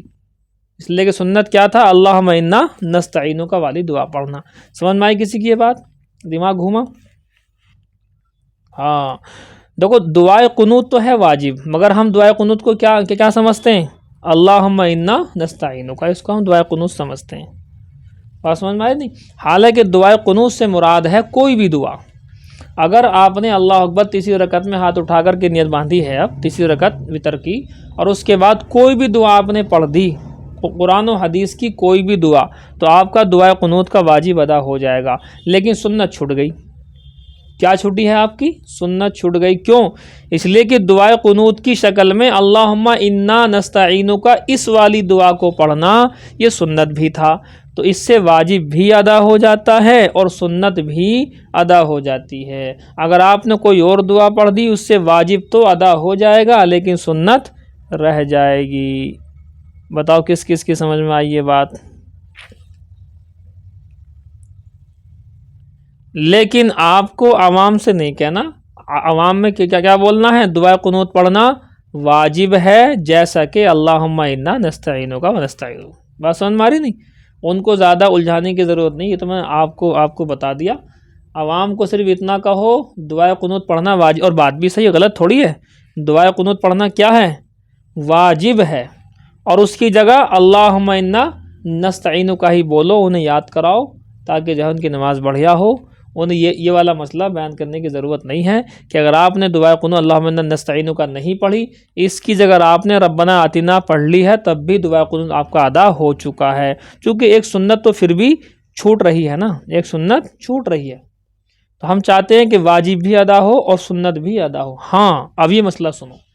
کوئی عورت آپ سے آ کر کے یہ کہے، بڑی بوڑھی اماں کو آ کر یہ کہے کہ بیٹی میری یاد نہیں ہے یہ دعائے قنوت والی اللہم انا نستعینک، تو اس سے کہو اماں کوئی بات نہیں، ربنا آتنا فی الدنیا پڑھ لیا کرو، حسنۃ وفی الآخرۃ حسنۃ وقنا عذاب النار تک. اس کو ایک مرتبہ پڑھ لو، آپ کا دعائے قنوت کا واجب ادا ہو جائے گا. یہ جب ہے جب کہ وہ والی دعا یاد نہ ہو. اب آ جائیے دوسرا مسئلہ. وہ کہے گی ارے بیٹی میری تو یہ بھی یاد نہیں ہے، میں کہاں سے یاد کروں گی، ربنا آتنا بہت بڑی دعا ہے. تو اس سے کہو کہ اماں جی ایک کام کر لو، آپ یوں کہہ لیا کرو اللہم اغفر لی اللہم اغفر لی اللہم اغفر لی، اے اللہ تو میری مغفرت فرما. اردو نہیں بولنی، کبھی اردو سکھا دو، اردو بول دے کہ نماز ٹوٹ جائے گی. اللہم اغفر لی. اماں کہہ رہی ہیں کہ بیٹے یہ تو عجیب طرح کے الفاظ ہیں، اللہم اغفر لی کیا ہوتا ہے؟ یہ میری یاد نہیں ہونے کے. کہو کہ اماں لاسٹ چانس دیتی ہوں تمہیں ورنہ بیڑا غرق ہے. کہو کہ لاسٹ چانس یہ ہے یا ربی یا ربی یا ربی، 3 مرتبہ کہہ لینا بس. بتاؤ کتنا آسان ہے دین. یا ربی تو بولی لے گی اماں، زندگی بھر تو رب تو کہا ہی ہوگا، یا ربی یا ربی یا ربی. یہ ہے جی بات، سمجھ میں آئی جی بات. تو اس سے بھی ان کا دعائے قنوت کا واجب ادا ہو جائے گا. اور دعائے قنوت کا واجب سنت کی شکل میں ادا ہونا ہو تو اللہم انا نستعینک، تاکہ واجب بھی ادا ہو جائے اور سنت بھی ادا ہو جائے. تو دعائے قنوت پڑھنا کیا ہے؟ واجب ہے. اور اس واجب کو ادا کرنے میں سنت کیا ہے؟ اللہم انا نستعینک کے ساتھ اس واجب کو ادا کرنا یہ سنت ہے. سمجھ میں آگئی بات؟ کبھی آپ اس کو گڑبڑ مت کر دینا. عوام سے ذکر کرنے کی ضرورت نہیں کچھ بھی، بس یوں کہو دعائے قنوت واجب ہے، اللہم انا نستعینک والی دعا. بس زیادہ الجھاؤ گے تو گڑبڑ ہو جائے گی. آپ لوگ سمجھو لیکن یہ مسئلہ. ارے سمجھ میں آئی بات نہیں؟ اس کا مطلب کیا ہوا کہ دعائے قنوت کسی اور طرح سے بھی ادا ہو سکتی ہے. یہ مطلب ہوا نہیں ہوا؟ یہ ہے جی. اچھا جی یہ ہو گیا. اور کیا تھا؟ دعائے قنوت کے بعد میں ایک چھوٹی سی دعا کا اضافہ اور کریں آپ. دعائے قنوت کس کس کو یاد ہے؟ سبھی کو یاد ہوگی آپ لوگوں کو. تو اللہم انا نستعینک ونستغفرک ونؤمن بک ونتوکل علیک ونثنی علیک الخیر ونشکرک ولا نکفرک ونخلع ونترک من یفجرک اللہم ایاک نعبد ولک نصلی ونسجد والیک نسعی ونحفد ونرجو رحمتک ونخشی عذابک ان عذابک بالکفار ملحق. عام طور پر یہیں تک پڑھتے ہیں ہم، کہتے ہیں اس سے آگے بڑھو. وصلی اللہ علی النبی الکریم، اسے جوڑ لو آج سے. کیا جوڑنا ہے؟ وصلی اللہ علی النبی الکریم. درود پاک ہے یہ.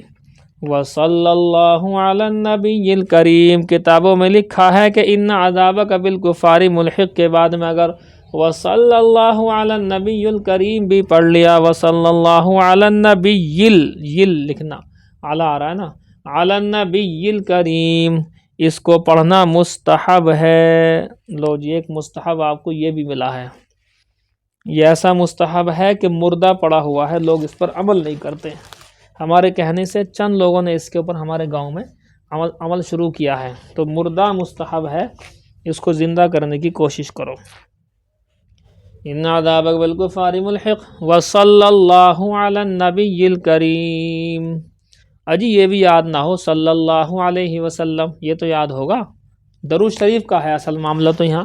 یہ بھی یاد نہ ہو تو اللہم صلی علی محمد وعلی آل محمد کما صلیت علی ابراہیم وعلی آل ابراہیم انک حمید مجید اللہم بارک علی محمد وعلی آل محمد کما بارکت علی ابراہیم وعلی آل ابراہیم انک حمید مجید.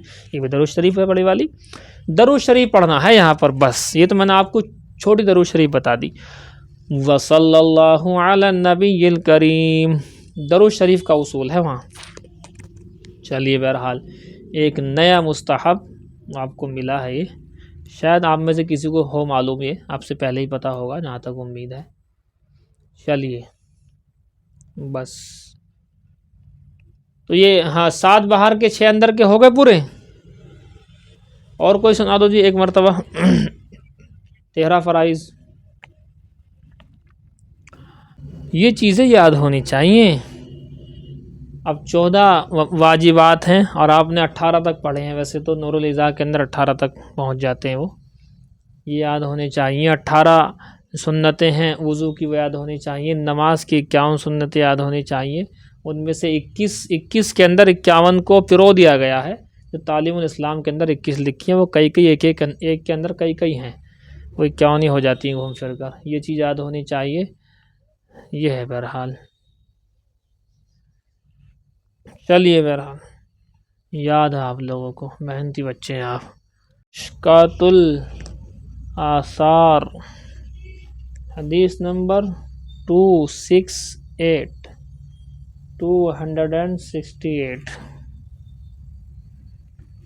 268 دیکھیں جی. یہ حدیث نہیں ہے، کلام پاک کی آیت ہے. اعوذ باللہ من الشیطان الرجیم بسم اللہ الرحمن الرحیم یا ایہا الذین آمنوا اتقوا اللہ وکونوا مع الصادقین. اوپر سے پڑھو باب سے پورا. منہا الصدق فی الامور کلہا، نیکی کے ابواب میں سے. منہا کا ترجمہ نہ جانے کتنی بار ہوا ہے نیکی کے ابواب میں سے۔ الصدق فی الامور کلہا، سارے کے سارے معاملات میں، تمام معاملات میں سچائی سے کام لینا، سچ بولنا، سچ ہی انسان کو نجات دلاتا ہے۔ جھوٹ نے ہمیشہ برباد کیا ہے، یاد رکھنا، سوائے ان جھوٹوں کے جو 3 جھوٹوں کے بارے میں روایت ہے، وہ الگ چیز ہے۔ بات سمجھ میں آئی نہیں؟ کبھی بھی اپنے ماں باپ سے کوئی بات نہیں چھپانا ہوتی، یہ بات آپ بہت اچھے سے سمجھو۔ جہاں جہاں بھی آپ اپنے ماں باپ سے کوئی بات چھپائیں گے، وہیں مار کھائیں گے آپ، دین اور دنیا اس میں خراب ہوگی۔ کوئی بھی بات ہو، چھوٹی بڑی، ہر بات کا ذکر اپنی ماں سے کرو، اپنے ابا سے جو کر سکتے ہو تو کرو، ورنہ ماں سے تو کم سے کم کرو، ضرور بھی ضرور۔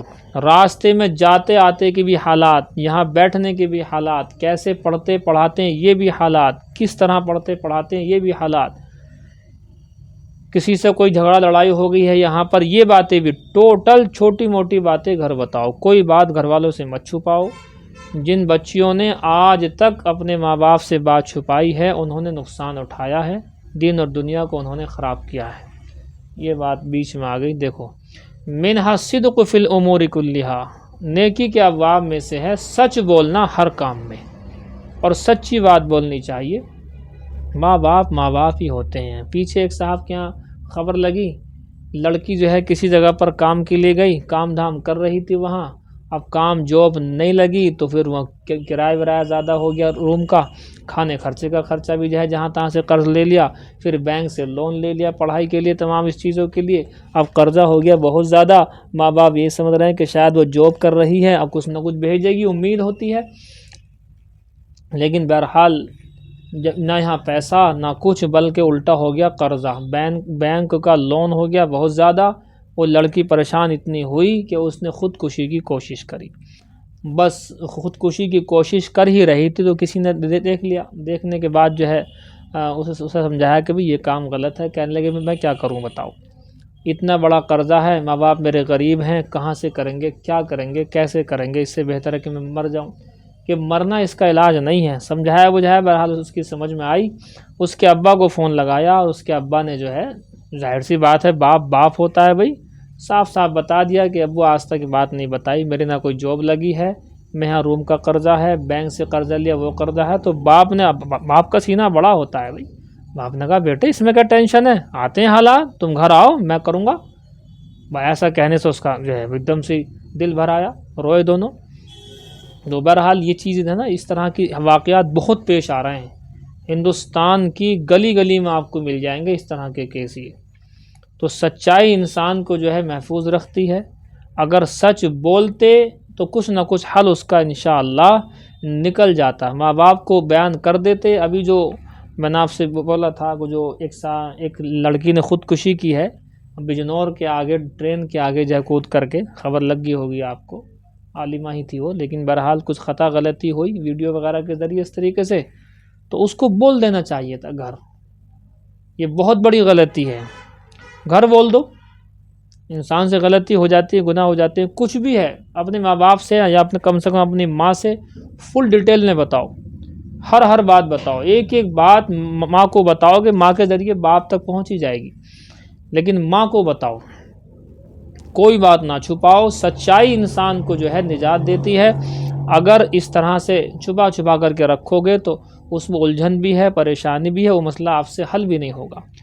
میں نے بہت لوگوں سے یہ بات کہی ہے، اور میں اب بھی یہ بات کہتا ہوں کہ مت چھپاؤ، سامنے رکھ دو بات کہ بھی یہ بات ہے، ہم سے یہ غلطی ہو گئی، یا ہم سے یہ اچھائی کا کام ہوا ہے، یا ہم سے برائی کا ہوا ہے، کچھ بھی ہے صاف کھول کر کے بتا دو، تاکہ اس میں آئندہ پھر حل ہوتا ہے اس کا، اور راستے نکلتے ہیں، راستے۔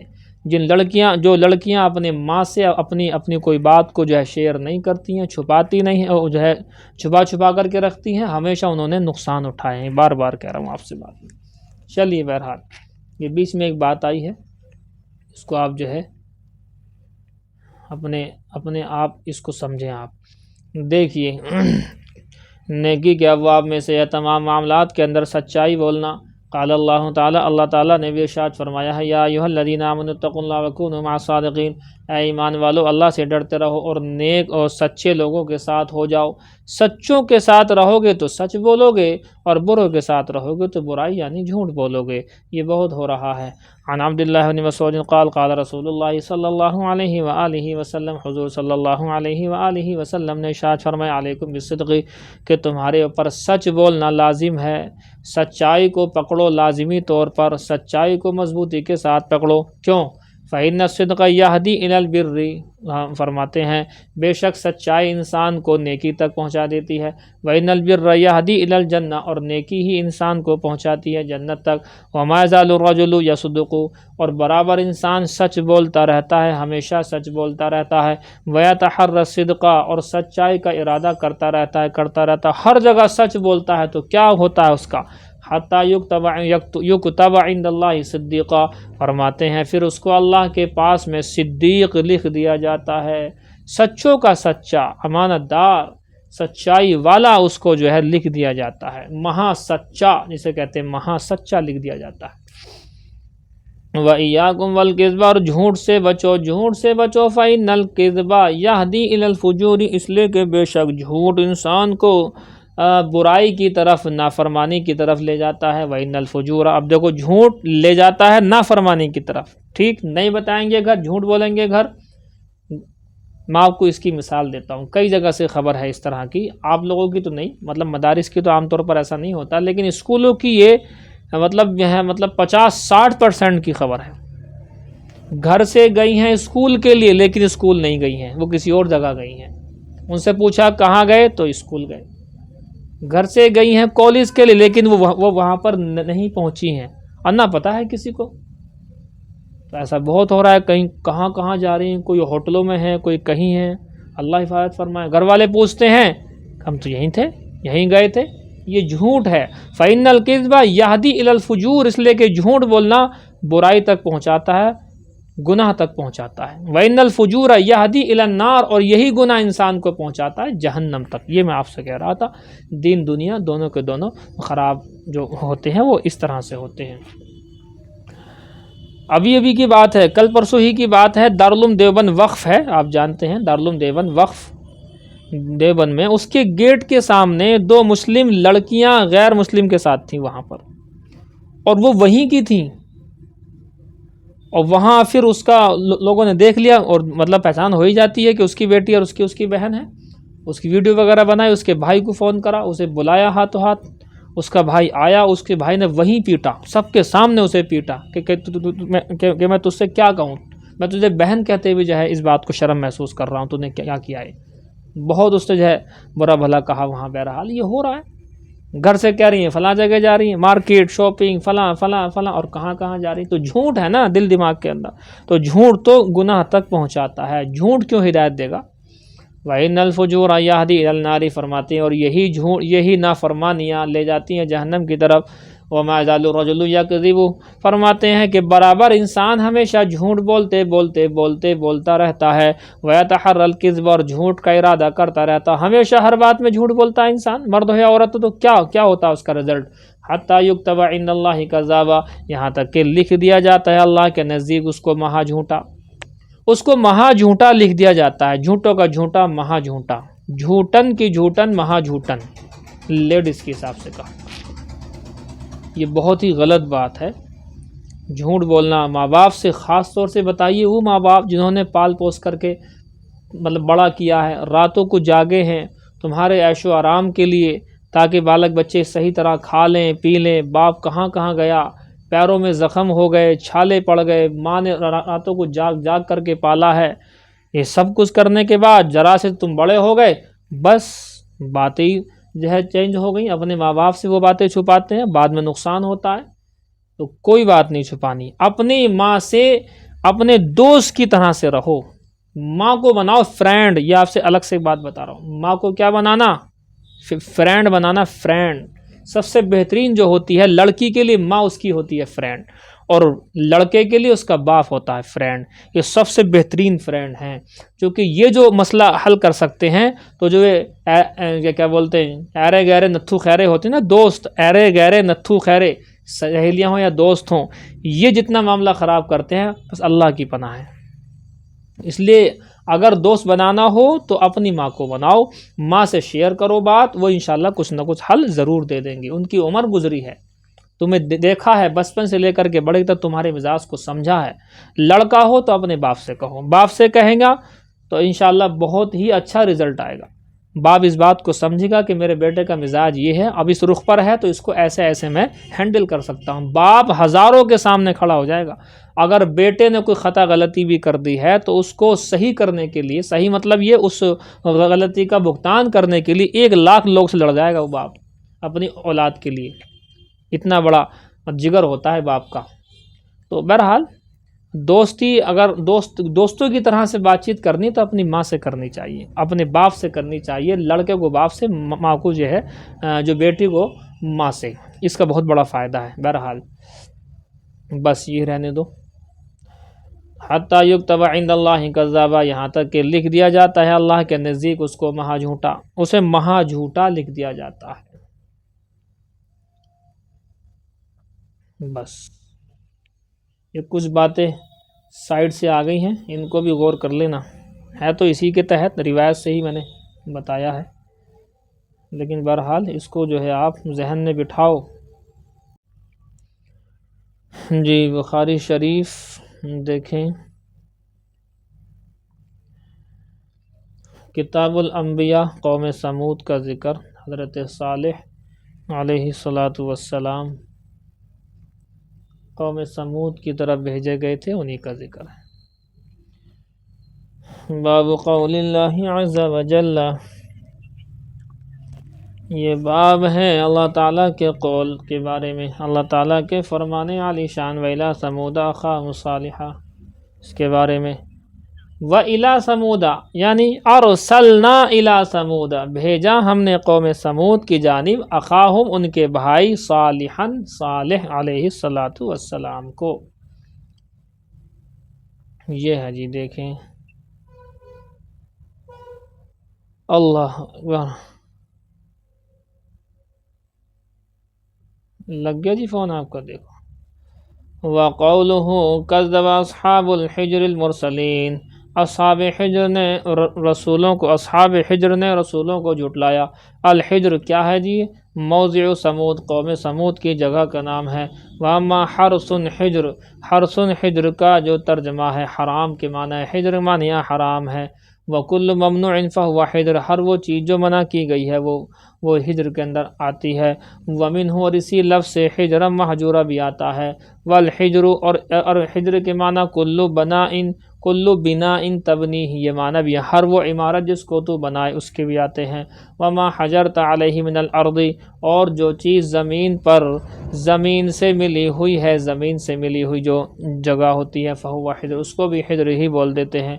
ومنہ، اور اسی سے سمی حطیم البیت حجرا، اور اسی لفظ سے بنایا گیا ہے، نام رکھا جاتا ہے بیت اللہ کے حطیم کا حجر۔ کانہ مشتق من محتوم، گویا کہ مشتق ہے محتوم لفظ سے۔ مثل قتیل من مقتول، جیسا کہ قتیل یہ جمع ہے مقتول کی۔ ویقال الانثی من الخیل، اور جیسا کہ گھوڑی کے بارے میں لفظ حجر کا استعمال ہوتا ہے، حجر۔ ویقال العقل، اور عقل کے لیے بھی حجر اور حجا کا استعمال ہوتا ہے۔ واما حجر الیمامتی، بہرحال یمامہ کا جو حجر ہے، فہو المنزل، تو وہ ایک جگہ کا نام ہے۔ مختلف الفاظ جو قرآن میں آئے تھے ان کو جمع کیا ہے۔ وبه قال حدثنا الحميدي قال حدثنا سفيان قال حدثنا هشام بن عروة عن أبي عن عبد الله بن زمعة قال سمعت النبي صلی اللہ علیہ وسلم، واللہ کے نبی صلی اللہ علیہ وآلہ وسلم کو ارشاد فرماتے ہوئے سنا۔ وذكر الذي عقر الناقة، اور ذکر کیا اللہ کے نبی نے اس شخص کا جس نے پونچھوں کو کاٹ دیا تھا۔ پونچھے مطلب پیر کا نیچے والا حصہ، جو پیچھے رگ ہوتی ہے، نیچے پیر میں جو رگ ہوتی ہے نیچے بالکل، اس کو اگر کاٹ دیتے ہیں تو پونچھے بولتے ہیں اسے۔ پیروں کو کاٹ دیا جس شخص نے، فقال انتدب له رجل ذو عز ومنعة في قومه كأبي زمعة، فرماتے ہیں کہ وہ معذب، وہ شخص بڑی عزت والا تھا۔ اس کام کو کیا ہے اس شخص نے جو اپنی قوم میں عزت و رسوخ والا تھا، اپنی قوم کے اندر کابی زمعہ، جیسا کہ ابو زمعہ تھے۔ مثال دے دی ایک بس۔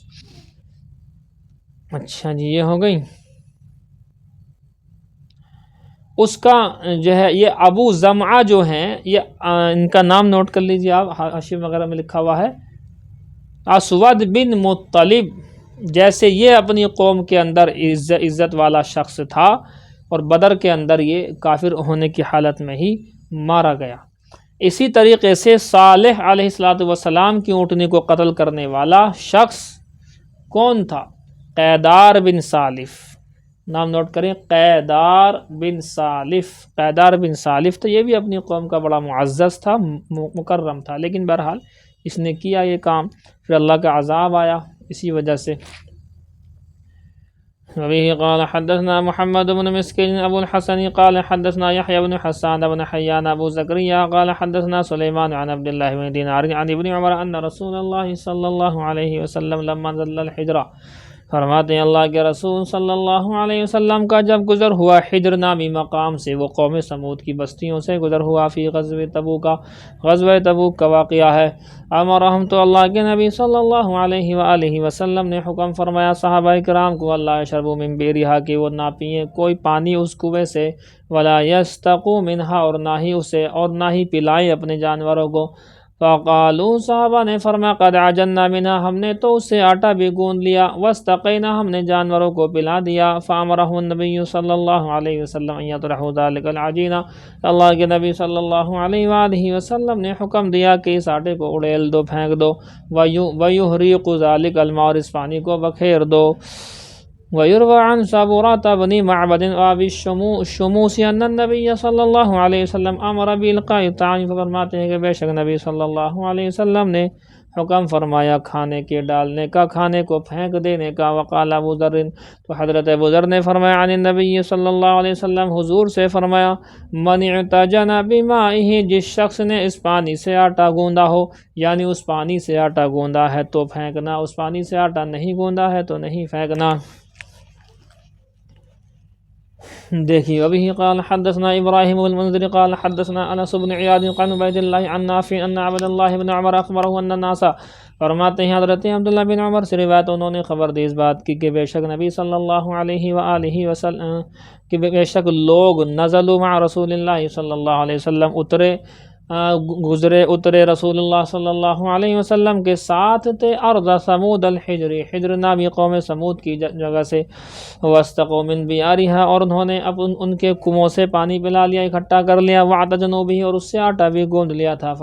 فامرہم رسول اللہ صلی اللہ علیہ وسلم، اللہ کے نبی صلی اللہ علیہ وآلہ وسلم نے حکم دیا، ان یحریقوا ما استقوا من بیارہا، کہ وہ بہا دے اس پانی کو جس نے مٹکے میں بھرا ہے ان کنووں سے، وَأَن يَعْلِفُ الْإِبِلَ، اور یہ کہ کھلا دیں اونٹوں کو، العجین، اس آٹے کو۔ فَأَمَرَهُمْ أَن يَسْتَقُوا، اور حکم دیا اس بات کا کہ یہ کہ جو ہے اس کنویں سے، من البئر التی، اس کنویں سے پانی بھریں، پانی پئیں، کانت تردها الناقہ، جس سے جو ہے اونٹنی، حضرت صالح علیہ السلام کی اونٹنی پانی پیا کرتی تھی، وہ ہے، بس ایک کنواں ہے، وہاں سے بھریں اور کسی سے نہیں۔ تابعہ اسامۃ عن نافع وبه قال حدثنا محمد قال حدثنا عبد الله عن معمر عن الزهري قال اخبرني سالم بن عبد الله عن ابي ان النبي صلی اللہ علیہ وآلہ وسلم لما مر بالحجر، فرماتے ہیں اللہ کے نبی صلی اللہ علیہ وآلہ وسلم کا جب گزر ہوا حجر نامی جگہ کے پاس سے، قال، تو حضور نے فرمایا، لا تدخلوا مساکن الذین ظلموا انفسهم، مت داخل ہو ان لوگوں کی جگہوں میں جنہوں نے اپنے اوپر ظلم کیا تھا، نہ داخل ہو ان لوگوں کی جگہوں میں جنہوں نے ظلم کیا تھا، الا ان تکونوا باکین، مگر ہاں اگر داخل ہونا ہی ہو تو روتے ہوئے داخل ہو، روتے ہوئے گزرنا چاہیے ایسی جگہوں سے جہاں پر اللہ نے عذابات بھیجے ہیں، اور آج اس کا الٹا ہو چکا ہے، آج ایسی جگہوں کو پکنک کا ذریعہ بنا لیا ہے، جہاں جہاں اللہ کے عذاب آئے ہیں ان جگہوں کو لوگ پکنک کی طرح سے گھومنے کے لیے جا رہے ہیں۔ فرماتے ہیں، ان یصیبکم مثل ما اصابہم، کہیں ایسا نہ ہو کوئی وہ عذاب تمہیں بھی پہنچ جائے جو کہ انہیں پہنچا تھا۔ ثم تقنع بردائہ، فرماتے ہیں اللہ کے نبی صلی اللہ علیہ وسلم نے پھر اپنے آپ کو اپنے سر پر جو ہے چادر کو ڈالا، وہو علی الرحل، اور وہ سواری کے اوپر تھے۔ وبه قال حدثنا عبد الله بن محمد قال حدثنا وهب قال حدثني أبي قال سمعت يونس عن الزهري عن سالم عن ابن عمر قال قال رسول الله صلی اللہ علیہ وسلم، اللہ کے رسول صلی اللہ علیہ وآلہ وسلم نے ارشاد فرمایا، لا تدخلوا مساکن الذین ظلموا انفسهم الا ان تکونوا باقین، کیا ان لوگوں کے گھروں میں داخل نہ ہو جنہوں نے ظلم کیا تھا اپنے اوپر، مگر یہ کہ تمہاں داخل ہونا ہو تو روتے ہوئے داخل ہو، وہاں سے گزرنا ہو تو روتے ہوئے گزرو، ان یصیبکم مثل ما اصابهم، کہیں ایسا نہ ہو کہ وہ عذاب تمہیں پہنچ جائے جو کہ ان لوگوں کو پہنچا تھا۔ باب قولہ ام کنتم شہداء اذ حضر یعقوب الموت، فرماتے ہیں یہ باب ہے اللہ تعالیٰ کے فرمان عالی شان کے بارے میں، ام کنتم شہداء، کیا تم حاضر تھے، اذ حضر، جب کہ حاضر ہوئی، جب کہ آئی، یعقوب، حضرت یعقوب کے پاس، الموت، موت کے وقت میں کیا تم حاضر تھے۔ وبه قال حدثنا اسحاق بن منصور وقال خبرنا عبد الصمد قال حدثنا عبد الرحمن بن عبد الله بن دينار عن ابي عن ابن عمر عن النبي صلى الله عليه وسلم انه قال، اللہ کے نبی صلی اللہ علیہ وآلہ وسلم نے ارشاد فرمایا، الکریم ابن الکریم ابن الکریم ابن الکریم یوسف بن یعقوب بن اسحاق بن ابراہیم، کہ کریم ابن کریم ابن کریم ابن کریم ہے کون؟ یوسف ابن یعقوب ابن اسحاق ابن ابراہیم ہے، یعنی یوسف علیہ السلام خود بھی کریم ہے، معزز مکرم ہے، ان کے ابا یعقوب وہ بھی کریم ہے، معزز و مکرم، ان کے ابا کے ابا اسحاق بھی معزز و مکرم، ان کے ابا کے ابا کے ابا کے ابا حضرت ابراہیم بھی معزز و مکرم ہے، تو کریم ابن کریم ابن کریم ابن کریم کہلائے یوسف، حضرت یوسف کہلائے۔ باب قول اللہ عز و جل، اللہ تعالیٰ کے قول کے بارے میں یہ بیان ہے، لقد کان فی یوسف و اخوتی آیات للسائلین، تحقیق کے یقیناً حضرت یوسف اور ان کے بھائیوں کے واقعے کے اندر نشانیاں ہیں سوال کرنے والوں کے لیے۔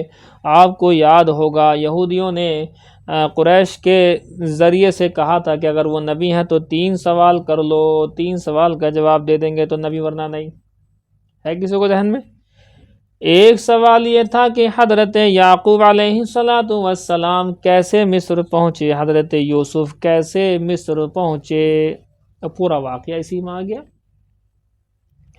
کہ کیسے کیسے انہیں جو ہے کنویں میں ڈالا گیا، پھر وہاں سے نکلے، وہاں سے قافلے کے ساتھ چلے، پھر بک کر کے جو ہے گھر میں پہنچے، زلیخا نے خریدا، زلیخا اس کے شوہر تھے جو عزیز مصر جو کہلایا کرتا تھا۔ بہرحال پھر وہ والا واقعہ پیش آیا، اس واقعے کی گواہی بالک بچے نے دی، اس کے بعد پھر اور ہوئے، پھر جیل میں رہے 12 سال کی جیل کاٹنے کے بعد باہر نکلنے کی باری آئی، کہنے لگے پہلے مسئلہ حل کرو، میں بری ہوں، عورتوں نے کہا کہ واقعی یہ بری ہیں، ساری غلطی ہماری تھی۔ اس کے بعد پھر وہ جو خواب جو ہے وہاں پر دکھ گیا تھا کہ 7 سال بڑی خوشحالی کے ہوں گے، اس کے بعد 7 سال قحط سالی کے ہوں گے، اس لیے غلہ اکٹھا کرنا ہے، تو جو ہے کہنے لگے انی اجعلنی علی خزائن الارض، کہ مجھے خزانچی تم بنا دو، انہوں نے خزانچی بنا دیا، تو 7 سال تک انہوں نے اپنے حساب سے کھیتی وغیرہ کرائی، بالیوں کے اندر اسے چھوڑا، اگلے 7 سال بڑی عیش کے ساتھ میں گزرے، دور دراز سے لوگ باغ جو ہے لینے کے لیے آئے غلہ، تو ان کے بھائی بھی آ گئے، انہوں نے پہچان لیا، انہوں نے نہیں پہچانا، تو اگلی بار کے لیے کہا کہ دوسری بار بھی آنا غلہ لے کر کے، تمہارا ایک بھائی جو بنیامین چھوٹا وہ رہ گیا اسے لے کر کے آنا، اس بار لے کر کے گئے۔ حضرت یوسف نے چپکے سے اپنے بھائی بنیامین سے کہہ دیا تھا کہ میں تمہارا بھائی یوسف ہوں، دونوں بھائی تو ایک ماں سے تھے، یا 10 جو ہے ایک ماں سے تھے، یہ آپ کو معلوم ہی ہے۔ بہرحال انہوں نے روک لیا، اور وہ واقعہ بھی پیش آیا کہ حضرت یوسف نے ان کے سامان میں اپنے بھائی بنیامین کے سامان میں کٹورا رکھوا دیا تھا، کٹورا رکھا تو پھر وہ جب کٹورا نکلا تو چوری ٹائپ میں بات آ گئی، تو لہٰذا ان کو وہیں پر روک لیا، یہ 10 کے 10 وہاں سے آئے، ان میں سے ایک وہیں رہ گیا، باقی آ گئے، ابا سے کہا کہ ایسے ایسے بات ہے، تو بہرحال یہاں سے پھر حضرت یوسف نے اپنا کرتا بھیجا ہے، پیراہن کے معنی کرتے کے آتے ہیں، قمیص بھیجی ہے، جب وہاں سے قمیص چلی ہے تو ان کو خوشبو آنی شروع ہو گئی، تو ابا یعقوب کہنے لگے کہ مجھے اپنے بیٹے یوسف کی قمیص کی خوشبو آ رہی ہے، اگر تم مجھے یوں نہ کہو کہ بڑا میاں جو ہے کیا بولتے ہیں لولا ان تفندون، کہ بڑے میاں سٹھیا گئے ہیں، ورنہ میں اس بات کو کہتا۔ بہرحال وہ قمیص آئی، ان کی آنکھوں پر ڈالی گئی، ان کی بینائی ختم ہو گئی، تو روتے روتے ان کی یاد میں حضرت یوسف کی بینائی صحیح ہو گئی، پھر وہ بہرحال یہاں سے 10 بھائیوں کو لے کر کے خود بھی چلے، عزیز مصر کے پاس گئے ہیں، اور وہاں جا کر کے یہ ان کے پاس رہے ہیں۔ یہ حضرت یوسف کا مختصر میں نے خاکہ آپ کے سامنے کھینچا ہے، تو اسی کو کہہ رہے ہیں نشانیاں ہیں سوال کرنے والوں کے لیے۔ پہلا سوال، حضرت یعقوب حضرت یوسف کیسے جو ہے مصر پہنچے، یہاں سے کنعان سے۔ اچھا جی، آ جائیے اب دوسرا سوال روح کے متعلق تھا اور تیسرا سوال ذوالقرنین کے متعلق تھا، تو وہ سارے سوالات کے جواب کلام پاک میں ہیں۔ وبہ قال، یہ روایت کئی مرتبہ آگے دیکھ لو۔ وبہ قال حدثنا عبید بن اسماعیل عن ابی اسامۃ عن عبید اللہ قال اخبرنی سعید بن ابی سعید عن ابی ہریرہ سئل رسول اللہ صلی اللہ علیہ وسلم من اکرم الناس قال اتقاهم للہ قالوا لیس عن هذا نسألک قال فاکرم الناس یوسف نبی اللہ ابن خلیل اللہ قالوا لیس عن هذا نسألک قال فعن معادن العرب تسألونی الناس معادن خيار في الجاهلية خيار في الإسلام إذا فقهوا. وبه قال حدثنا محمد بن سلام قال أخبرني عبد عن عبيد الله عن سعيد عن أبي هريرة عن النبي صلى الله عليه وسلم بهذا. وبه قال حدثنا بدل بن مخبر قال حدثنا شعبة عن سعد بن إبراهيم قال سمعت عروة بن الزبير عن عائشة أن النبي صلى الله عليه وسلم قالها. حضرت عائشہ صدیقہ سے نبی کریم صلی اللہ علیہ وسلم نے وفات کے وقت میں وفات سے پہلے یوں فرمایا، موری ابا بکر یصلی بالناس، کہ ابو بکر کو حکم کرو تاکہ وہ لوگوں کو نماز پڑھا دیں۔ قالت، تو اما عائشہ نے کہا، انہ رجل اسیف، کہ وہ نرم دل ہیں، متی یقوم مقامک رقا، جب تمہاری جگہ پر کھڑے ہو کر کے نماز پڑھائیں گے تو روئیں گے۔ فعادا، تو حضور نے دوبارہ یہی کہا کہ انہیں حکم کرو نماز پڑھائیں گے۔ فعادا، حضرت اما عائشہ نے پھر یہی کہا کہ وہ کم دل ہیں، یعنی دل ان کا تھوڑا نرم ہے، آپ کی جگہ کھڑے ہوں گے تو وہ روئیں گے۔ قال شعبہ، امام شعبہ فرماتے ہیں، فقال فی الثالثہ والرابعہ، 3-4 مرتبہ جب ایسے حضور کہتے رہے، حضرت عائشہ یوں کہتے رہی، تو حضور نے فرمایا، انکن صواحب یوسف، بے شک تم تو یوسف والی ہو، مری ابا بکر، جاؤ میں کہتا ہوں ابو بکر کو حکم کراؤ۔ وبه قال حدثنا ربيع بن يحيى قال حدثنا زائدة عن عبد الملك بن عمر عن ابي بردة بن ابي موسى عن ابي قال مرض النبي صلى الله عليه وسلم فقال کہ اللہ کے نبی صلی اللہ علیہ وآلہ وسلم جب بیمار ہوئے، فقال، حضور نے فرمایا، مروا ابا بکر فلیصلی بالناس، ابو بکر کو حکم تو کرو کہ لوگوں کو نماز پڑھائے۔ فقال عائشہ فرماتی ہیں، ان ابا بکر رجل کذا، کہ بے شک ابو بکر صدیق ایسے یعنی نرم دل ہے۔ فقال مثلا، پھر حضور نے اسی طرح سے کہا، نہیں حکم کرو ابو بکر صدیق کو نماز پڑھائیں گے لوگوں کو۔ فقالت مثلا، اما عائشہ نے پھر یہی کہہ دیا کہ وہ نرم دل ہیں، وہ روئیں گے۔ فقال مروا ابا بکر، ارے جاؤ حکم تو کرو ابو بکر صدیق کو، میں کہتا ہوں، فإنکن صواحب یوسف، بے شک تم تو یوسف والی ہو۔ فاما ابو بکر فی حیات النبی صلی اللہ علیہ وسلم، حضور صلی اللہ علیہ وسلم کی زندگی ابو بکر صدیق نے امامت فرمائی۔ وقال حسین عن زائدۃ رجل رقیق، حسین فرماتے ہیں زائدہ سے روایت کرتے ہوئے کہتے ہیں رجل رقیق، رجل سے مراد یہاں رجل قضا آیا تھا نا، تو کہتے ہیں رجل رقیق، نرم دل، ترجمہ میں نے وہی کیا۔ وبه قال حدثنا ابو اليمان قال اخبرنا شعيب قال حدثنا ابو زناد عن العارج عن ابي هريره قال رسول الله صلى الله عليه وسلم، اللہ کے رسول صلی اللہ علیہ وآلہ وسلم نے ارشاد فرمایا، اللہم انجی عیاش بن ابی ربیعہ، اے اللہ تو نجات دے دے عیاش بن ابی ربیعہ کو، اللہم انجی سلمۃ بن ہشام، سلمہ بن ہشام کو نجات دے دے، اللہم انجی ولید بن ولید کو نجات دے دے، اللہم انجی المستضعفین من المؤمنین، اے اللہ مومنوں میں سے کمزور لوگوں کو نجات دے دینا، اللہم اشدد وطأتک علی مضر، اور قبیلہ مضر کے اوپر اپنی سختی فرما دے، اللہم اجعلھا سنین کسنی یوسف، اور تو ان کے سالوں کو قحط سالی کا سال بنا دے، جیسے کہ یوسف کے وقت میں، حضرت یوسف علیہ السلام کے وقت میں قحط سالی پڑی تھی۔ وبه قال حدثنا عبداللہ بن محمد بن اسماء هو ابن اخی جویریہ قال حدثنا جویریہ بن اسماء عن مالک عن الزہری ان سعید بن مسیب وابا عبید اخبراہ عن ابی ہریرہ قال رسول اللہ صلی اللہ علیہ وسلم، حضور نے ارشاد فرمایا، یرحم اللہ لوط، اللہ رحم فرمائے حضرت لوط علیہ السلام کے اوپر، لقد کان یاوی الی رکن شدید، یقیناً تحقیق کے وہ بڑے جتھے کی طرف مدد لیے ہوئے تھے، وَلَوْ لَبِثْتُ فِي السِّجْنِ، اور اگر میں ٹھہرا رہتا جیل کے اندر، ما لبث یوسف، جتنی مدت کے حضرت یوسف ٹھہرے رہے، ثم اتانی الداعی، پھر میرے پاس بلانے والا، رہائی کے لیے بلانے والا آتا، اللہ جب تو تمہیں ایک دم قبول کر لیتا۔ حضرت یوسف نے کیا فرمایا کہ پہلے معاملہ صاف کرو، جب جاؤں گا۔ بات بھی صحیح ہے، مطلب سب کی بات صحیح ہے، دونوں کی صحیح ہے، اس میں کیا دقت ہے۔ یہ روایت بہت وضاحت سے آئی ہے، اگلی والی میں زیادہ اس کو نہیں کروں گا۔ یہ واقعہ افک ہے، حضرت عائشہ پر جو تہمت لگی تھی، کتنی لمبی روایت آئی تھی، اس میں سے تھوڑا سا حصہ آیا ہے بس۔ دیکھو جی، وبه قال حدثنا محمد بن سلام قال اخبرنا ابن فغل قال حدثنا حسین عن شقیق عن مسروق قال فرماتے ہیں سألت ام رومان، میں نے سوال کیا ام رومان. ام رومان کون ہے؟ وہی ام عائشہ، وہ حضرت عائشہ صدیقہ کائنات سلام اللہ علیہا کی امی جان ہیں. عما قیل فیہا ما قیل، اس بارے میں جو کہ کہا گیا ان کے بارے میں، حضرت عائشہ کے بارے میں. قالت، تو انہوں نے بتایا بینما انا مع عائشہ جالستانی، میں عائشہ کے ساتھ میں ہم دونوں بیٹھے ہوئے تھے. اذ ولدت علینا امرأۃ من الانصار، تو انصار کی ایک عورت آئی ہمارے پاس. وہی تقول، اور وہ کہہ رہی تھی فعل اللہ بفلان وفعل، اللہ تعالیٰ فلاں فلاں کو ہلاک کرے، اس نے ایسا ایسا کیا.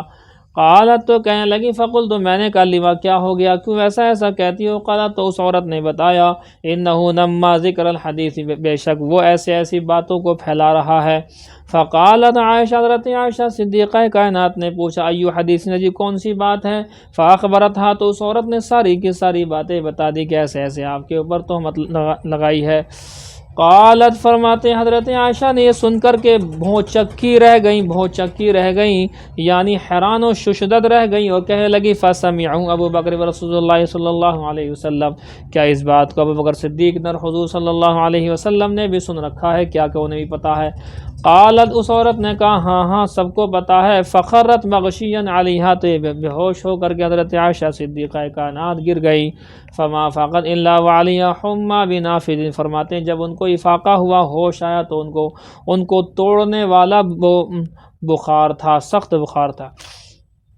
فجاء النبی صلی اللہ علیہ وسلم، اللہ کے نبی صلی اللہ علیہ وآلہ وسلم آئے. فقال، اور آ کر کہا ما لحدیث، کیا ہو گیا. قلت، تو میں نے کہا حما اخذتها من اجل حدیث تحدث به، بخار آ گیا ہے، بخار نے پکڑ لیا اس باتوں کی وجہ سے جو باتیں اس کے بارے میں کی جا رہی ہیں. فقعدت، پس حضرت عائشہ صدیقہ کائنات بیٹھی. فقالت، اور کہنے لگی واللہ لئن حلفت، قسم خدا کی اگر میں قسم بھی کھا لوں، لا تصدقونی، تو تم میری تصدیق نہیں کرو گے. وَلَئِنِ اعْتَذَرْتُ، اور اگر میں عذر بیان کروں تو لا تعذرونی، تم میرے عذر کو قبول بھی نہیں کرو گے. فَمَثَلِي وَمَثَلُكُمْ كَمَثْلِ يَعْقُوبَ وَبَنِيهِ، میری مثال اور تمہاری مثال حضرت یعقوب ان کے بیٹوں کی جیسی ہے. وَاللَّهُ الْمُسْتَعَانُ عَلَى مَا تَصِفُونَ، اور میں اللہ سے مدد طلب کرتی ہوں ان باتوں پر جو تم لوگ کہہ رہے ہو. فانصرف النبی صلی اللہ علیہ وسلم، حضور چلے گئے، حضور وہاں سے ہٹے. فانزل اللہ ما انزلہ، پس اللہ نے نازل فرمائی وہ آیت، واقعہ افک والی آیت، براءت والی آیت جو کہ نازل فرمائی. فاخبرہا، تو اللہ کے نبی صلی اللہ علیہ وسلم نے آ کر کے حضرت عائشہ صدیقہ کائنات کو آ کر کے خبر کر دی. فقالت، تو امی عائشہ نے فرمایا بحمد اللہ، میں تو اللہ کی تعریف کروں گی، لا بحمد احد، اور کسی کی تعریف نہیں کروں گی. یعنی امی جان نے کہا کہ تم اپنے شوہر کا، محمد رسول اللہ کا شکر تو ادا کر لو. انہوں نے کہا نانا، میں نہ کرتی کسی کا شکر ادا، نہ وہ کسی کی تعریف کرتی، میں تو اللہ کی تعریف کروں گی. یہ میاں بیوی کا معاملہ ہوتا ہے، چونکہ وہ ظاہر سی بات ہے ناراضگی والی بات تھی. وبه قال حدثنا يحيى بن بكير قال حدثنا الليث عن عقيل عن ابن شهاب قال خبرني عروة بن الزبير انه سأل عائشة زوج النبي صلی اللہ علیہ وسلم، فرماتے ہیں کیا ہوا جی دیکھو، انہو سأل عائشہ زوج النبی صلی اللہ علیہ وسلم، بے شک عروہ بن زبیر نے سوال کیا حضرت عائشہ صدیقہ کائنات سے جو کہ نبی صلی اللہ علیہ وسلم کی بیوی ہے. ارأیت قولہ، کیا تمہاری کیا رائے ہے اللہ تعالیٰ کے قول کے سلسلے میں. حتی اذا استیأس الرسل وظنوا انہم قد کذبوا،